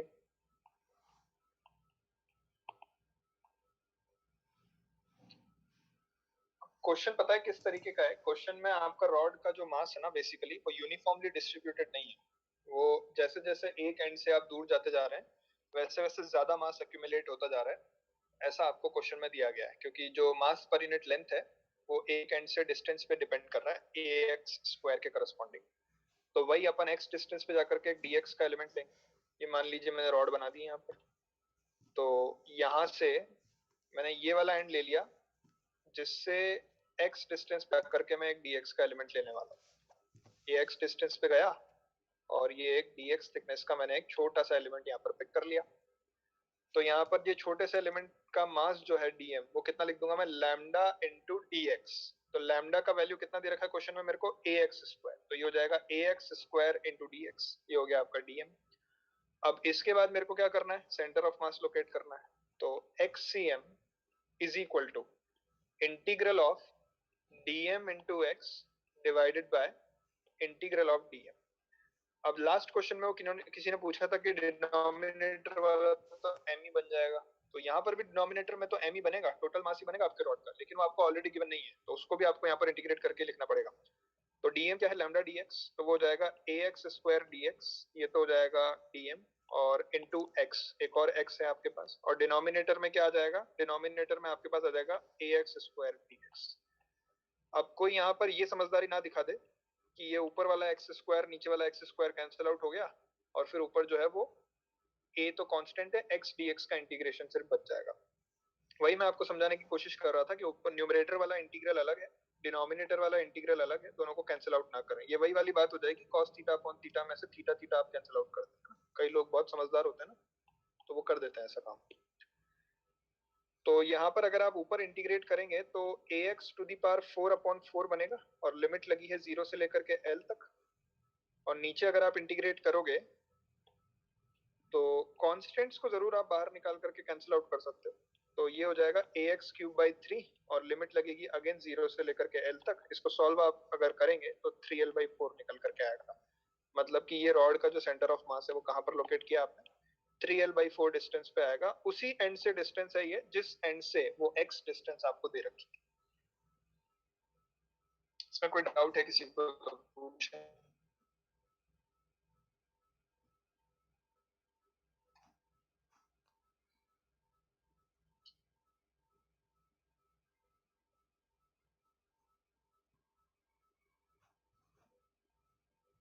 नो सर। लिखे आगे। Yes sir. एक क्वेश्चन यार ऊपर करवाना था, वो शायद मुझसे मिस हो गया होगा, यहीं पे कर लो, कोई बात नहीं, कोई दिक्कत नहीं है। पॉइंट मासेस वाला क्वेश्चन है, फिर उसके बाद सर्कुलर आर्क का सेंटर ऑफ मास अपन पढ़ लेंगे। ये पार्टिकल है आपका ए, ये पार्टिकल है आपका बी, ये जो पार्टिकल है ये 1 kg का है, ये पार्टिकल जो है ये आपका 2 kg का है। तो ये इस तरीके से यहाँ पर लोकेटेड है ना, पर्टिकुलर किसी सिचुएशन में ये यहाँ पर इस तरीके से रखे हुए हैं यहाँ पर आपके सामने। इनके बीच का सेपरेशन जो है अगर आप कुछ अज्यूम करना चाहें, या जानने दीजिए, मेरे ख्याल से तो इनके बीच का सेपरेशन कुछ अज्यूम करेंगे क्या, कर दीजिए सर। कर लेंगे सर, कर दीजिए। मतलब 6 मीटर मान लेते हैं ये लोग, इनके बीच का सेपरेशन 6 मीटर है। अब मैं आपको बोल रहा हूँ कि मैंने क्या किया, 1 kg जो है ना उसको लेफ्ट साइड पे 2 मीटर से डिस्प्लेस कर दिया। If 1 kg is displaced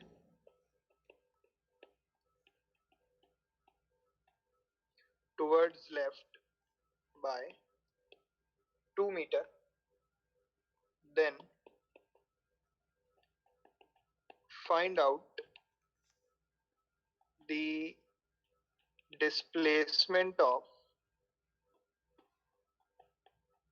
2 kg so that center of mass of system remains at the same place. Centre of मास अगर वहीं रहे तो 2 kg को मेरे को कौन सी डायरेक्शन में कितना डिस्प्लेसमेंट देना चाहिए ये आपसे पूछा गया है. ये ऊपर ही करवाना था कॉन्टिन्यूअस मास डिस्ट्रीब्यूशन से पहले. क्या बोल रहे हैं? लेफ्ट में 1 नहीं यार, लेफ्ट में 1 तो नहीं आएगा मेरे ख्याल से. आ भी सकता है, मतलब लेफ्ट में नहीं आना चाहिए मेरे ख्याल से. मेरे पास जो आंसर है वो गलत भी हो सकता है. बाकी लोग भी ट्राई करें.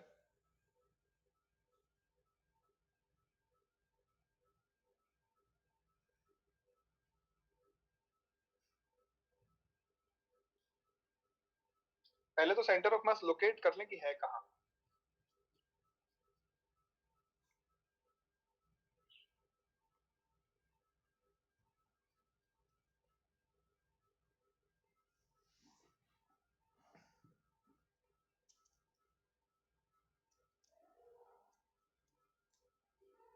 सर राइट साइड में 1.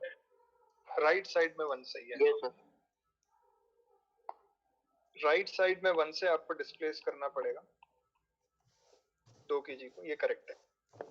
सबसे पहले तो अगर अपन सेंटर ऑफ मास लोकेट करें ना, तो लेट से यहाँ कहीं सेंटर ऑफ मास आ सकता है. हैवी पार्टिकल के पास आना चाहिए.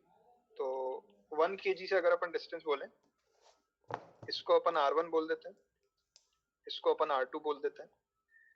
तो r1 का वैल्यू अगर मैं निकालूंगा तो हो जाएगा m2r upon m1 plus m2. m2 मतलब कि 2 kg, 2 into 6 divided by 1 plus 2, तो ये 4 मीटर आ रहा है. तो पहले सेंटर ऑफ मास यहाँ पे था. अब आपने क्या कर दिया, सेंटर ऑफ मास को तो आपको वहीं रखना है. मैं दूसरा डायग्राम बना रहा हूँ नीचे. ये आपका सेंटर ऑफ मास यहाँ पे था पहले भाई. यहाँ से 4 मीटर के सेपरेशन पे था, तो यहाँ से 2 मीटर के सेपरेशन पे था. मतलब ये आपका 1 kg है और ये आपका 2 kg है. अब इसके बाद आपको क्या करना है यार, सेंटर ऑफ मास को तो वहीं पे रखना है. मतलब सेंटर ऑफ मास तो आपका शिफ्ट होना नहीं चाहिए. और आपने 1 kg को क्या कर दिया, 1 kg को आपने 2 मीटर से शिफ्ट कर दिया. तो 1 kg को अगर आपने 2 मीटर से शिफ्ट कर दिया, तो अब सेंटर ऑफ मास से 1 kg का डिस्टेंस कितना हो गया? 6 मीटर हो गया. Yes sir. और इसका डिस्टेंस मैं मान लेता हूँ कि d हो गया है. ये हो गया आपका 2 kg. तो क्या लॉजिक था, अपन ने क्या पढ़ा था? अपन ने सेंटर ऑफ मास के अबाउट क्या होना चाहिए, मास मोमेंट्स इक्वल होने चाहिए. तो m1r1 is equal to m2r2. तो m1 कितना है आपका 1 kg इंटू 6 और इज इक्वल टू m2 है 2 kg इंटू d. तो d का वैल्यू यहाँ पे 3 मीटर आ रहा है. तो पहले सेंटर ऑफ मास से 2 kg का डिस्टेंस कितना था? 2 मीटर था. अब डिस्टेंस 1 मीटर 3 मीटर हो गया. तो डिस्प्लेसमेंट कितना हो गया? डिस्प्लेसमेंट हो गया 1 मीटर टुवर्ड्स राइट.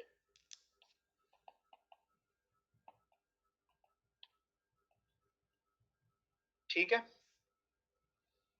इसमें कोई डाउट हो किसी को तो बोले. ये कॉन्टिन्यूअस मास डिस्ट्रीब्यूशन के ऊपर ही करवाना था, लेकिन आप तुमसे याद नहीं आया. सर नया सेंटर ऑफ मास निकाल के नहीं हो सकता ये? सेंटर ऑफ मास तो वहीं रखना है ना आपको. क्वेश्चन में यही तो बोला है आपको. सर रेशियो के साथ भी हो जाएगा ना. रेशियो के साथ, हाँ रेशियो के साथ भी हो जाएगा. आपने उसको 1 मीटर अगर डिस्प्लेस किया है तो आपको इसको कितना मीटर डिस्प्लेस करना चाहिए वो भी आपको पता चल जाएगा. इसको भी 1 मीटर ही डिस्प्लेस करना चाहिए. भाई ये बोल रहे हैं ऐसे कर लो, m1d1 is equal to m2d2. सही बोल रहे हैं ये भी. मास जो है उधर वाले का 1 kg है, उसको डिस्प्लेसमेंट आपने 2 मीटर का दिया है. इधर वाले का मास 2 kg है, तो इसको डिस्प्लेसमेंट कितना देना पड़ेगा? इसको डिस्प्लेसमेंट आपको 1 मीटर का देना पड़ेगा. वहां से भी हो जाएगा, कोई दिक्कत नहीं है. वैसे भी कर सकते हैं, बहुत सारे तरीके करने के. ठीक है, नेक्स्ट लिखें. Yes sir. चलिए अगला हेडिंग लिखिए, centre of mass of circular arc ring आपके जो शीट में दे रखा है ना, वो तो सेमी सर्कुलर रिंग का ही सेंटर ऑफ मास दे रखा है, लेकिन अपन क्या है जनरलाइज फॉर्म में डिराइव कर रहे हैं कि सेमी सर्कुलर रिंग की जगह आपको सर्कुलर आर्क दे रखा हो। मतलब सेमी सर्कुलर रिंग में तो क्या होता है, आपका एंगल कितना हो गया, पाई हो गया, मतलब हाफ रिंग हो गई। हाफ रिंग की जगह आपको क्वार्टर रिंग दे रखी हो या फिर कुछ और एंगल वाली रिंग दे रखी हो, तो अपन जनरलाइज फॉर्म में डिराइव करके फिर सेमी सर्कुलर वाला रिजल्ट उससे ही लिख लेंगे। तो centre of mass of circular arc of ring,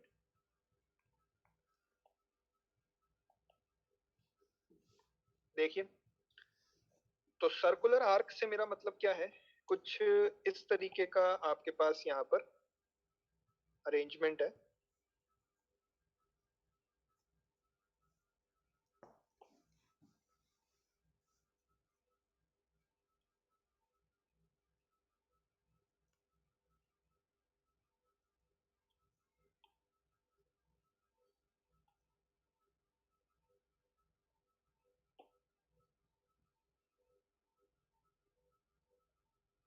ऐसा मान लो ये आपके पास एक सर्कल का, मतलब पूरी की पूरी रिंग का अपन ने एक छोटा सा सेक्शन ले लिया, ऐसा मान लीजिए। ये इसका सेंटर यहाँ पर कहीं है, जो सर्कल का ये पार्ट है उसका सेंटर अपन ने लोकेट कर दिया। तो अपने को क्या करना है, इस सर्कुलर आर्क का सेंटर ऑफ मास कहाँ पर आएगा वो लोकेट करना है। ये आपका एक्स एक्सिस है भाई, ये आपका वाई एक्सिस है, एक्स वाई प्लेन में है आपका ये सर्कुलर आर्क। और ये सिमेट्रिकल एक्सिस पे मैंने, मतलब कि जो इसको दो पार्ट में डिवाइड कर रहा होगा एक्सिस, उसको मैंने एक्स एक्सिस मान लिया यहाँ पर। ये पूरा का पूरा एंगल आपका अल्फा है, पूरा का पूरा एंगल जो बन रहा है ना वो अल्फा बन रहा है। ये 0,0,0 है आपका, ये ओरिजिन है आपका, ठीक है। और रेडियस जो है जिसका ये पार्ट है, जिस सर्कल का ये पार्ट है रिंग, उसका रेडियस आपको आर दे रखा है। टोटल मास जो है इसका पूरे सर्कुलर आर्क का टोटल मास आपको यहाँ पर कितना दे रखा है, कैपिटल एम दे रखा है। तो बताओ यार क्या किया जाए, कैसे एलिमेंट लिया जाए, कुछ आइडिया? छोटा डीएम मास लेंगे जो डी थीटा एंगल्स। हाँ, थीटा पर जाकर के डी थीटा का आप डीएम मास लेंगे, है ना। एग्जैक्टली सही बोला इन्होंने। आप यहाँ पर क्या करें कि यहाँ से जो आपका सिमेट्रिकल एक्स एक्सिस है ना, यहाँ से थीटा एंगल पर जाएं और एक ये डी थीटा का एक एलिमेंट लें। ये ऐसे डी थीटा का एक एलिमेंट लिया तो वो डी थीटा का एलिमेंट जो है वो इतना सा मास को कवर करेगा यहाँ पर। तो उस डी थीटा के एलिमेंट का मास जो है वो मैंने यहाँ पर डीएम लिख दिया।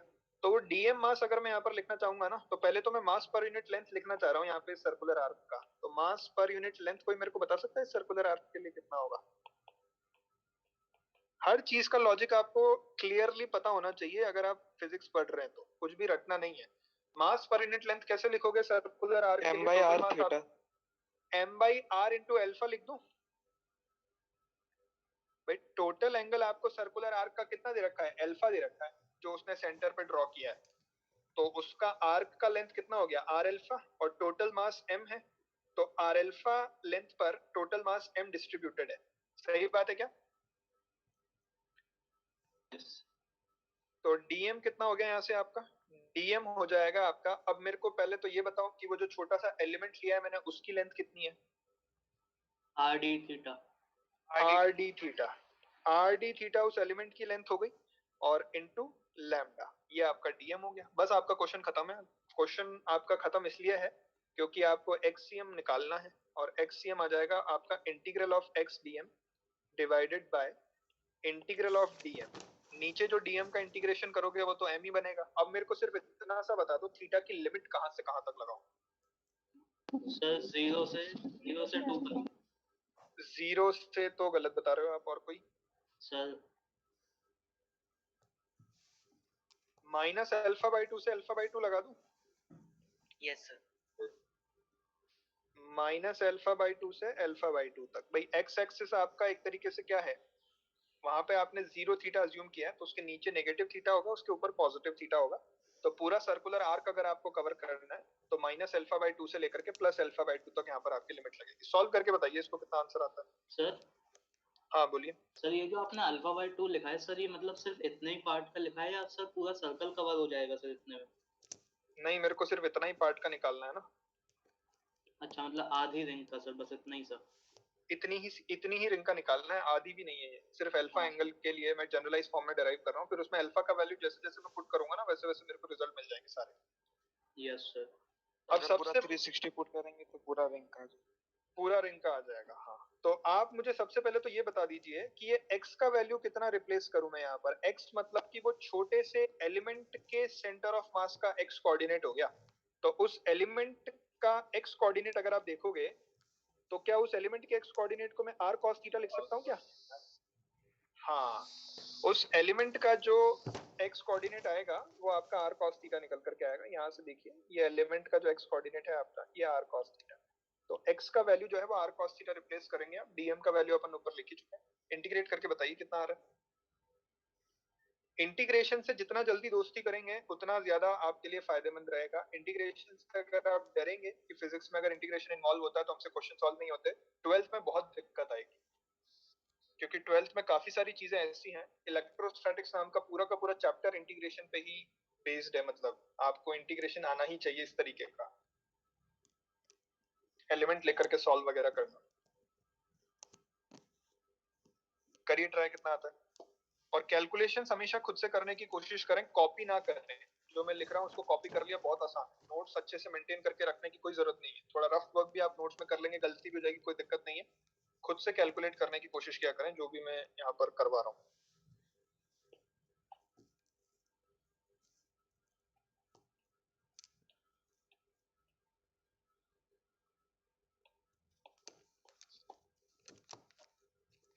Sir r sin theta by alpha। Theta की टर्म में तो आंसर आना ही नहीं चाहिए यार। थीटा की तो लिमिट पुट करी है आपने -α/2 से लेकर के α/2 तक।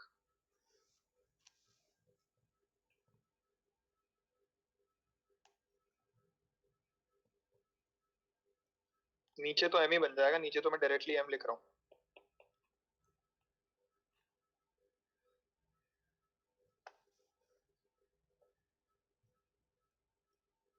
Sir 2r sin alpha by alpha। 2r sin α/α नहीं आएगा, 2r sin α/2 और अपॉन अल्फा आएगा।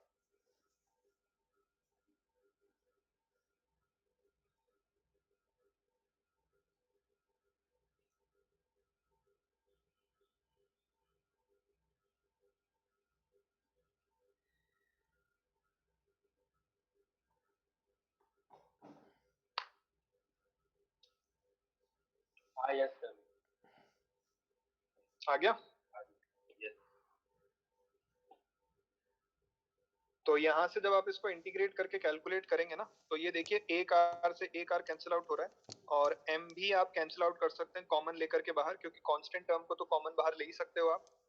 तो यहाँ पर देखिए आपके पास क्या क्या कांस्टेंट है। थीटा का इंटीग्रेशन कर रहे हैं अपन, डी थीटा अपना वेरिएबल ऑफ इंटीग्रेशन है, तो बाकी सभी चीजें कांस्टेंट है।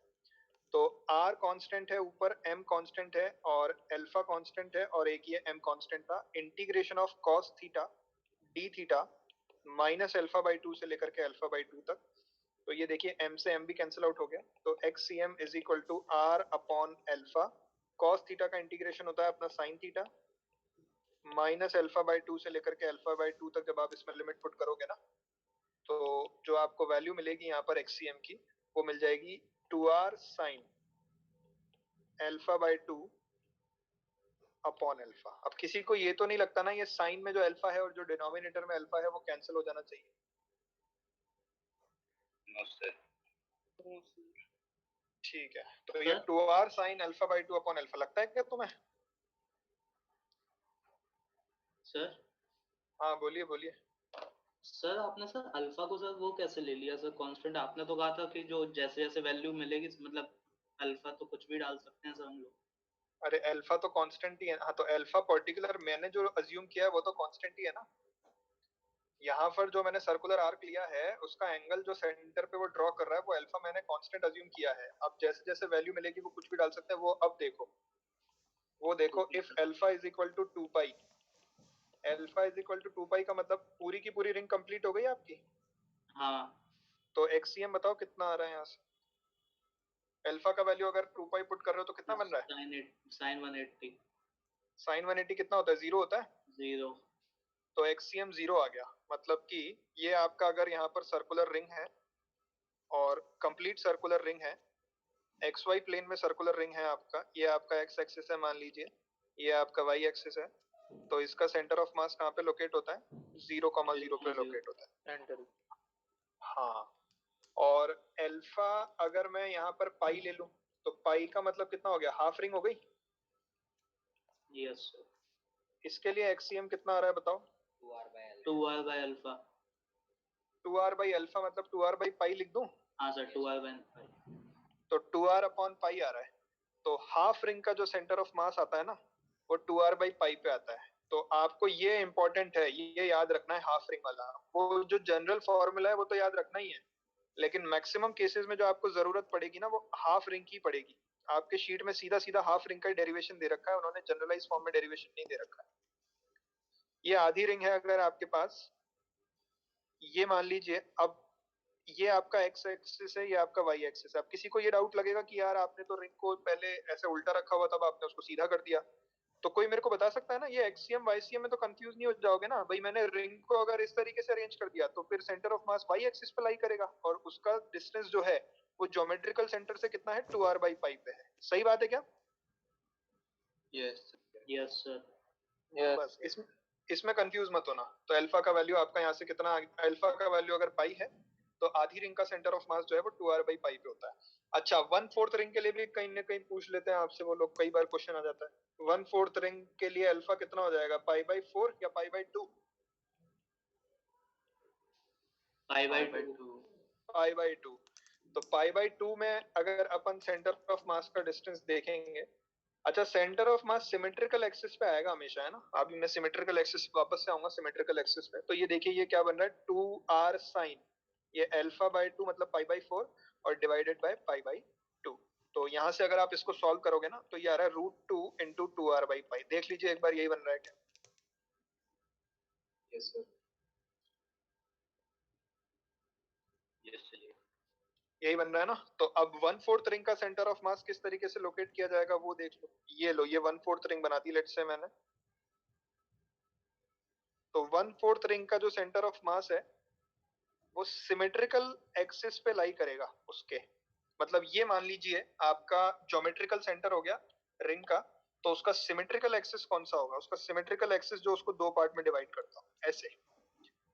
और यहां से जो डिस्टेंस आ रही है उसके सेंटर ऑफ मास की वो 2√2r अपॉन पाई आ रही है। तो 2√2r अपॉन पाई आने का क्या मतलब है यार? कि ये यहां से जो लोकेशन है ये 2r अपॉन पाई है, और यहां से भी 2r अपॉन पाई है। तो क्या ये वाली जो डिस्टेंस है वो 2√2r अपॉन पाई हो जाएगी? यस। बस, तो इस तरीके से लोकेट होता है। तो रिंग का कोई मास एक्सिस्ट ही नहीं करता है। क्या बोल रहे हैं? मैंने ये कल ही पढ़ा दिया था कि सेंटर ऑफ मास कहीं भी लोकेट कर सकता है, जहां पर मास एग्जिस्ट नहीं करेगा वहां पर भी लोकेट कर सकता है। ये बात कल ही हुई। कल कहाँ थे आप? सर ऊपर कर दीजिए। ये देख लीजिए, आराम से लिख लीजिए अब, और यहाँ तक किसी को कुछ डाउट है अगर तो पूछ लें। तो सेंटर ऑफ मास जो है हमेशा इस तरीके के एक्सिस पे लाई करेगा, सिमेट्रिकल एक्सिस पे लाई करेगा। मतलब 2D में अगर कोई ऑब्जेक्ट है आपका, तो ऐसा एक्सिस जो वो ऑब्जेक्ट को दो पार्ट में डिवाइड कर दे उस एक्सिस पे लाई करेगा। और 3D में अगर ऑब्जेक्ट है तो उसमें भी सिमेट्रिकल एक्सिस पे लाई करता है। जैसे कोन है तो कोन की एक्सिस पे लाई करेगा। हेमीस्फीयर है तो उसकी एक्सिस पे, उसके डायमीटर जो उसके सेंटर से पास हो रहा होगा एक, उस पर लाई करेगा। वैसे टाइप का यहाँ पर सिमेट्रिकल एक्सिस से ये मतलब होता है। मतलब यहाँ पर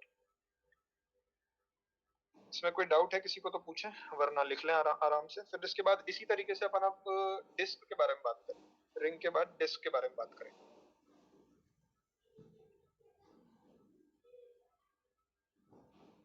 सर ये पूरा प्रोसेस बार बार करना पड़ेगा सर, जो आपने एक्सएम को फॉर्मूला दिखा दिया सर।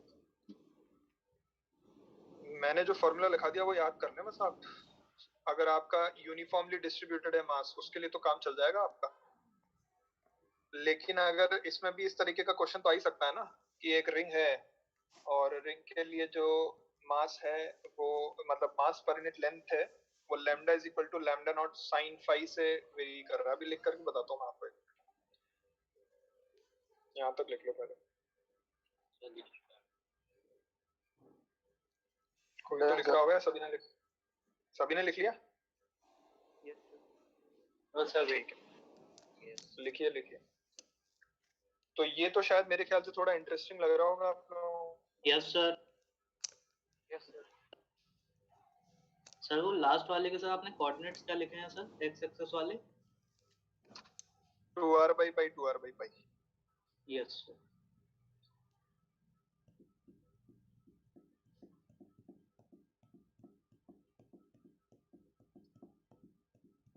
ये आपका हाफ रिंग का सेंटर ऑफ मास है और ये आपके क्वार्टर रिंग का सेंटर ऑफ मास। ध्यान रखिएगा ये सभी रिजल्ट्स सिर्फ और सिर्फ यूनिफॉर्म मास डिस्ट्रीब्यूशन के लिए वैलिड है। मतलब कि जो रिंग की लेंथ है, सरकमफेरेंस है, उस पर मास जो है वो यूनिफॉर्मली डिस्ट्रीब्यूटेड है, तो ही आप ये रिजल्ट अप्लाई करेंगे। 2r by pi को तो रट लें कि हाफ रिंग का सेंटर ऑफ मास जो है ज्योमेट्रिकल सेंटर से 2r by pi डिस्टेंस पे आता है। ये तो याद ही करना पड़ेगा, क्योंकि 2 महीने के बाद मैं आपसे पूछूंगा ना रिंग का कहाँ आता है, हाफ रिंग का कहाँ आता है, हाफ डिस्क का कहाँ आता है, हेमिस्फेरिकल शेल का कहाँ आता है, सॉलिड हेमिस्फीयर का कहाँ आता है, कोन का कहाँ आता है, सॉलिड कोन, हॉलो कोन का कहाँ कहाँ आता है। कंफ्यूज हो जाओगे, बता भी नहीं पाओगे। तो कुछ कुछ चीजें तो याद करनी ही होती हैं। लिख लिया होगा आप तो सभी ने? Yes sir. ठीक है। हाँ, तो कोई पूछ रहा था कि ये रिजल्ट याद ही कर लें क्या, या फिर इसके अलावा भी कुछ पॉसिबिलिटी होती है क्या? तो इसके अलावा पॉसिबिलिटी क्या होती है, वो अगर आप चाहें तो आप सॉल्व करके आ सकते हैं पॉसिबिलिटी। मैं आपको जैसे ये बता रहा हूं कि मान लीजिए आपको कुछ ऐसा क्वेश्चन मिल जाए कि आपके पास ये हाफ रिंग है इस तरीके से कुछ, ये ज्योमेट्रिकल सेंटर है, ये आपका एक्स एक्सिस है, ये वाई एक्सिस है। अब जो रिंग का मास पर यूनिट लेंथ है ना लैम्डा, वो lambda is equal to lambda naught sine theta के अकॉर्डिंग वेरी कर रहा है, और थीटा मतलब कि एक्स एक्सिस से एंटी क्लॉकवाइज डायरेक्शन में मेजर किया गया एंगल, ये थीटा है मान लीजिए। तो यहाँ पर अगर मैं कोई एलिमेंट लूंगा तो उसका जो मास है वो lambda is equal to lambda naught sine pi के अकॉर्डिंग वेरी कर रहा है यहाँ पर। तो इसका सेंटर ऑफ मास आपको लोकेट करना है। तो इसका सेंटर ऑफ मास अगर आपको लोकेट करने कोई बोलेगा तो आपको ऑब्वियस सी बात है इंटीग्रेट करना ही पड़ेगा एलिमेंट लेकर के। समझ गए बात को? जैसे रॉड में lambda is equal to a x square अपन ने लिया था। Yes sir. तो ऐसे कुछ में तो फिर अपने को इंटीग्रेट ही करना पड़ता है और कोई अपने पास ऑप्शन बचता नहीं। नेक्स्ट अपन बात कर लेते हैं अब centre of mass of circular disc, section of circular disc.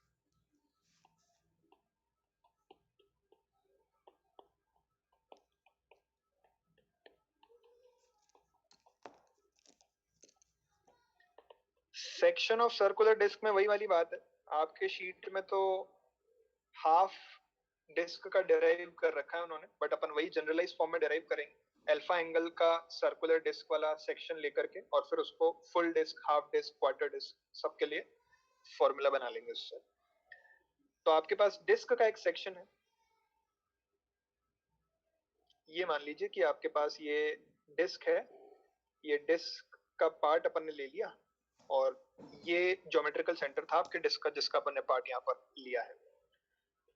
तो इसका सेंटर ऑफ मास अपने को लोकेट करना है। तो अपन जानते हैं कि सेंटर ऑफ मास जो है वो सिमेट्रिकल एक्सिस पे लाई करता है, मतलब कि जो एक्सिस आपकी डिस्क को दो पार्ट में डिवाइड करेगी वहीं पर लाई करेगा। तो इसको मैंने यहाँ पर एक्स एक्सिस अज्यूम कर लिया। एक मिनट,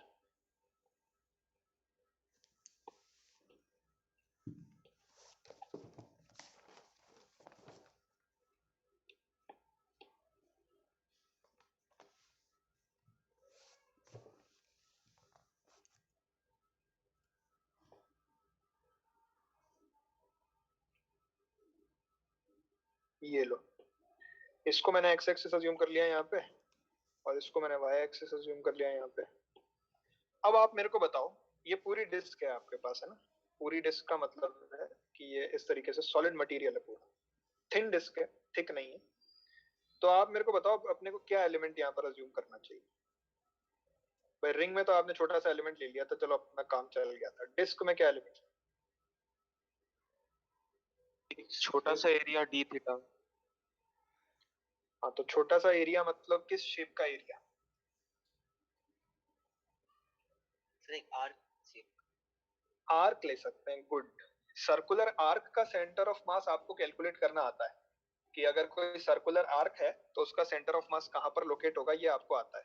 तो मैं क्या करता हूं, इस डिस्क को बहुत सारे सर्कुलर आर्क से मिलकर के बना हुआ मान सकता हूं। जैसे कि आपने अनियन देखा होगा, कंप्लीट डिस्क की अगर अपन बात करें ना, ये कंप्लीट डिस्क है मान लीजिए, ये पूरा का पूरा डिस्क है आपका।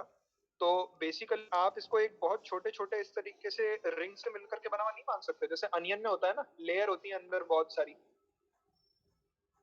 आपने एक अनियन का स्लाइस अगर कट किया हो तो वो इस तरीके से बहुत सारे रिंग से मिलकर के बना हुआ ही दिखता है ना। Yes sir. बस तो वही वाला सीन है यहाँ पर भी। तो ये जो सर्कुलर आपने ये पूरा का पूरा जो डिस्क का सेक्शन लिया है ना आपने, ये इसका टोटल मास है। कैपिटल एम जो है वो इसका टोटल मास है। अब आप यहाँ से क्या करते हैं, और इसका रेडियस जो है वो कैपिटल आर है। तो आप क्या कर रहे हैं यहाँ पर, सेंटर से स्मॉल आर रेडियस पे जाकर के या सेंटर से स्मॉल आर डिस्टेंस पे जाकर के एक सर्कुलर आर्क ले रहे हैं। इस तरीके से आपने एक सर्कुलर आर्क का सेक्शन ले लिया यहाँ पर, ठीक है, बढ़िया बात है। आर डिस्टेंस पे जाकर के डी आर थिकनेस का सर्कुलर सेक्शन लिया है आपने। सर एक कोनिकल सेक्शन क्यों नहीं ले सकते? कोनिकल सेक्शन कैसे लोगे सर मतलब डी थीटा एंगल वाला। डी थीटा एंगल वाला सेक्शन मतलब ऐसे बहुत सारे वायर से मिलकर के बना हुआ मानोगे इसको, ऐसा? हाँ सर। तो फिर आपको वायर का सेंटर ऑफ मास लोकेट करना पड़ेगा। हर एक वायर का सेंटर ऑफ मास लोकेट कैसे करोगे? आधी लेंथ पे लोकेट करोगे।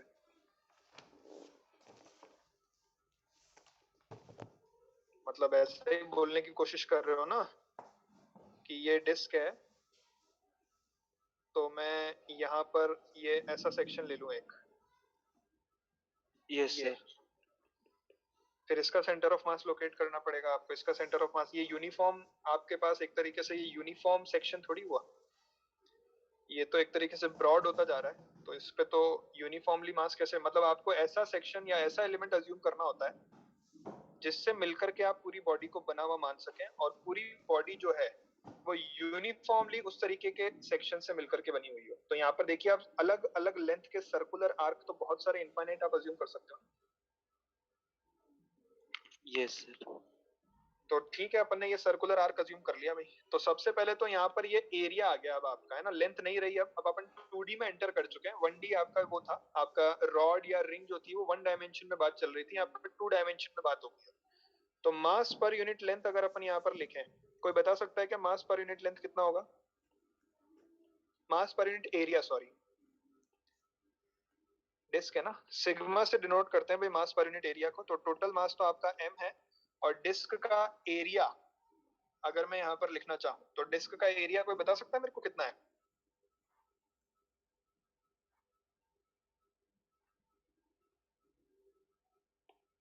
ए लिख दे रहा हूँ मैं अभी, तो आप लोग ही बताएंगे।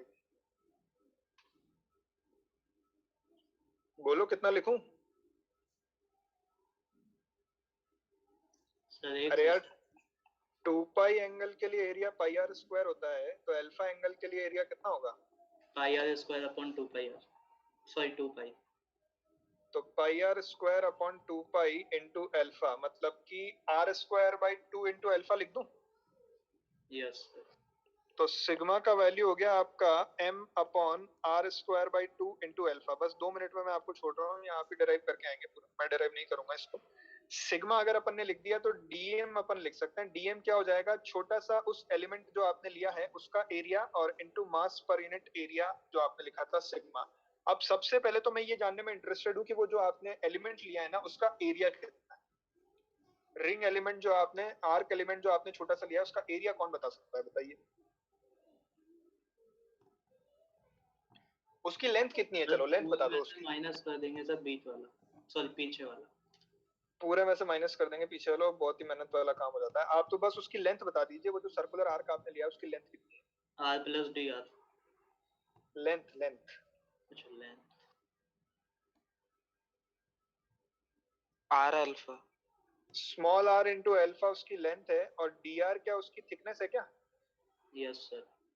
तो उसका area D R into R alpha लिख दूं? Yes, sir. Yes, sir. तो ये तो उसका एरिया हो गया, और सिग्मा जो था वो आपका मास पर यूनिट एरिया था। बस ये आपने लिख दिया। और एक्स सी एम जब आप यहाँ पर लोकेट करेंगे तो integral of x d m divided by integral of d m. तो इंटीग्रल ऑफ डी एम तो आपका कैपिटल एम बन जाएगा वापस से। एक्स का वैल्यू कौन बताएगा यहाँ पर? जो आपने एलिमेंट लिया है उसका सेंटर ऑफ मास कहाँ पर आ रहा है? ऊपर देखिए सर्कुलर आर्क का सेंटर ऑफ मास कहाँ लोकेट किया था आपने? 2r sin alpha by 2 upon alpha. तो 2r sin alpha by 2 upon alpha में डायरेक्टली देखिए रिजल्ट भी लिखा सकता था, मेरे को कोई इश्यू नहीं है, जरूरी नहीं है कि मैं सारे डेरिवेशन करवाऊं, लेकिन मैं करवा रहा हूं ताकि आपको समझ में आए, तो इसलिए समझिए अच्छे से। तो ये x का वैल्यू इतना रखिएगा, dm का वैल्यू ऊपर है आपके पास, और बाकी सारे वैल्यूज रिप्लेस करके लोकेट करने की कोशिश कीजिएगा, देखते हैं कितने लोग आंसर ला पाते हैं। यहीं तक रखते हैं। होमवर्क मैंने आपको ऑलरेडी दे दिया है, आप कंप्लीट करके आएंगे पूरा जो आपका सर्कुलर मोशन का शीट है टिल एक्सरसाइज 3, वो अपन डिस्कस करेंगे। और एक डीपीपी नंबर, क्या बोल रहे हैं सर? इसका शीट आप भेज दीजिएगा। इसका शीट मैं भेज दूंगा, हाँ। सेंटर ऑफ मास का शीट जो है वो मैं भी आपके ग्रुप पे पोस्ट कर देता हूँ। होमवर्क में वही circular motion complete, DPP number B2,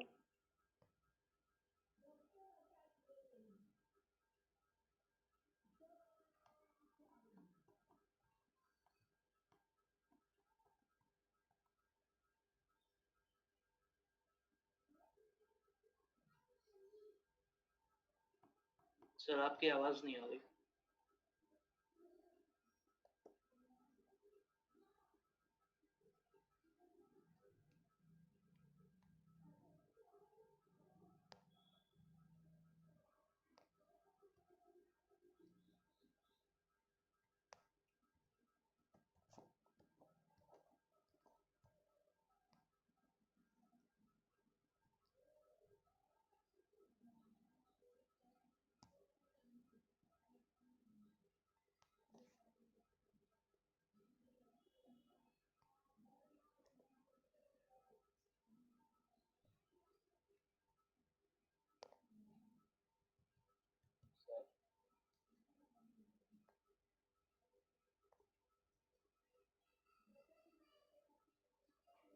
हाँ लिख लिया सभी ने? लिख रहा है कोई? लिख लिया सर? होमवर्क नहीं सुना ऐसा? Yes sir. होमवर्क ये था कि कंप्लीट कर लेना circular motion, DPP number B2 कर लेना, HCV है वर्क पर एनर्जी की और सर्कुलर की, तो सर्कुलर की कर लेना पहले। हाँ बोलिए। सर आपकी आवाज अटक रही है। सर्कुलर मोशन का HCV आप अटेम्प्ट कर सकते हैं, अगले वीक के मिड तक अटेम्प्ट कर लें, ताकि अपन अगले वीक के जो लास्ट लेक्चर्स होंगे ना उसमें डिस्कस करेंगे फिर। सर एनएलएम में भी डाउट है सर मुझे, तो एससीवी में। तो एनएलएम में अगर आपको डाउट है तो फिर तो आपको डाउट क्लास में आना पड़ेगा। आपके बैच का जो डाउट क्लास होता है वो मैं ही लेता हूँ, हर वीक में एक डाउट क्लास होती है, उसका लिंक आपके ग्रुप पे आता है, आप ज्वाइन करें, आप पूछ सकते हैं। ठीक है, थैंक यू। वर्क पावर का कब होगा HCV? वर्क पावर का सर्कुलर के बाद डिस्कस करेंगे sir. Okay sir, thank you sir. Thank you sir RRP नहीं होगी ना सर अभी? कर लें आप जितना कर सकते हैं, उसके बाद डिस्कस कब करना है वो बता दूं। ठीक है सर।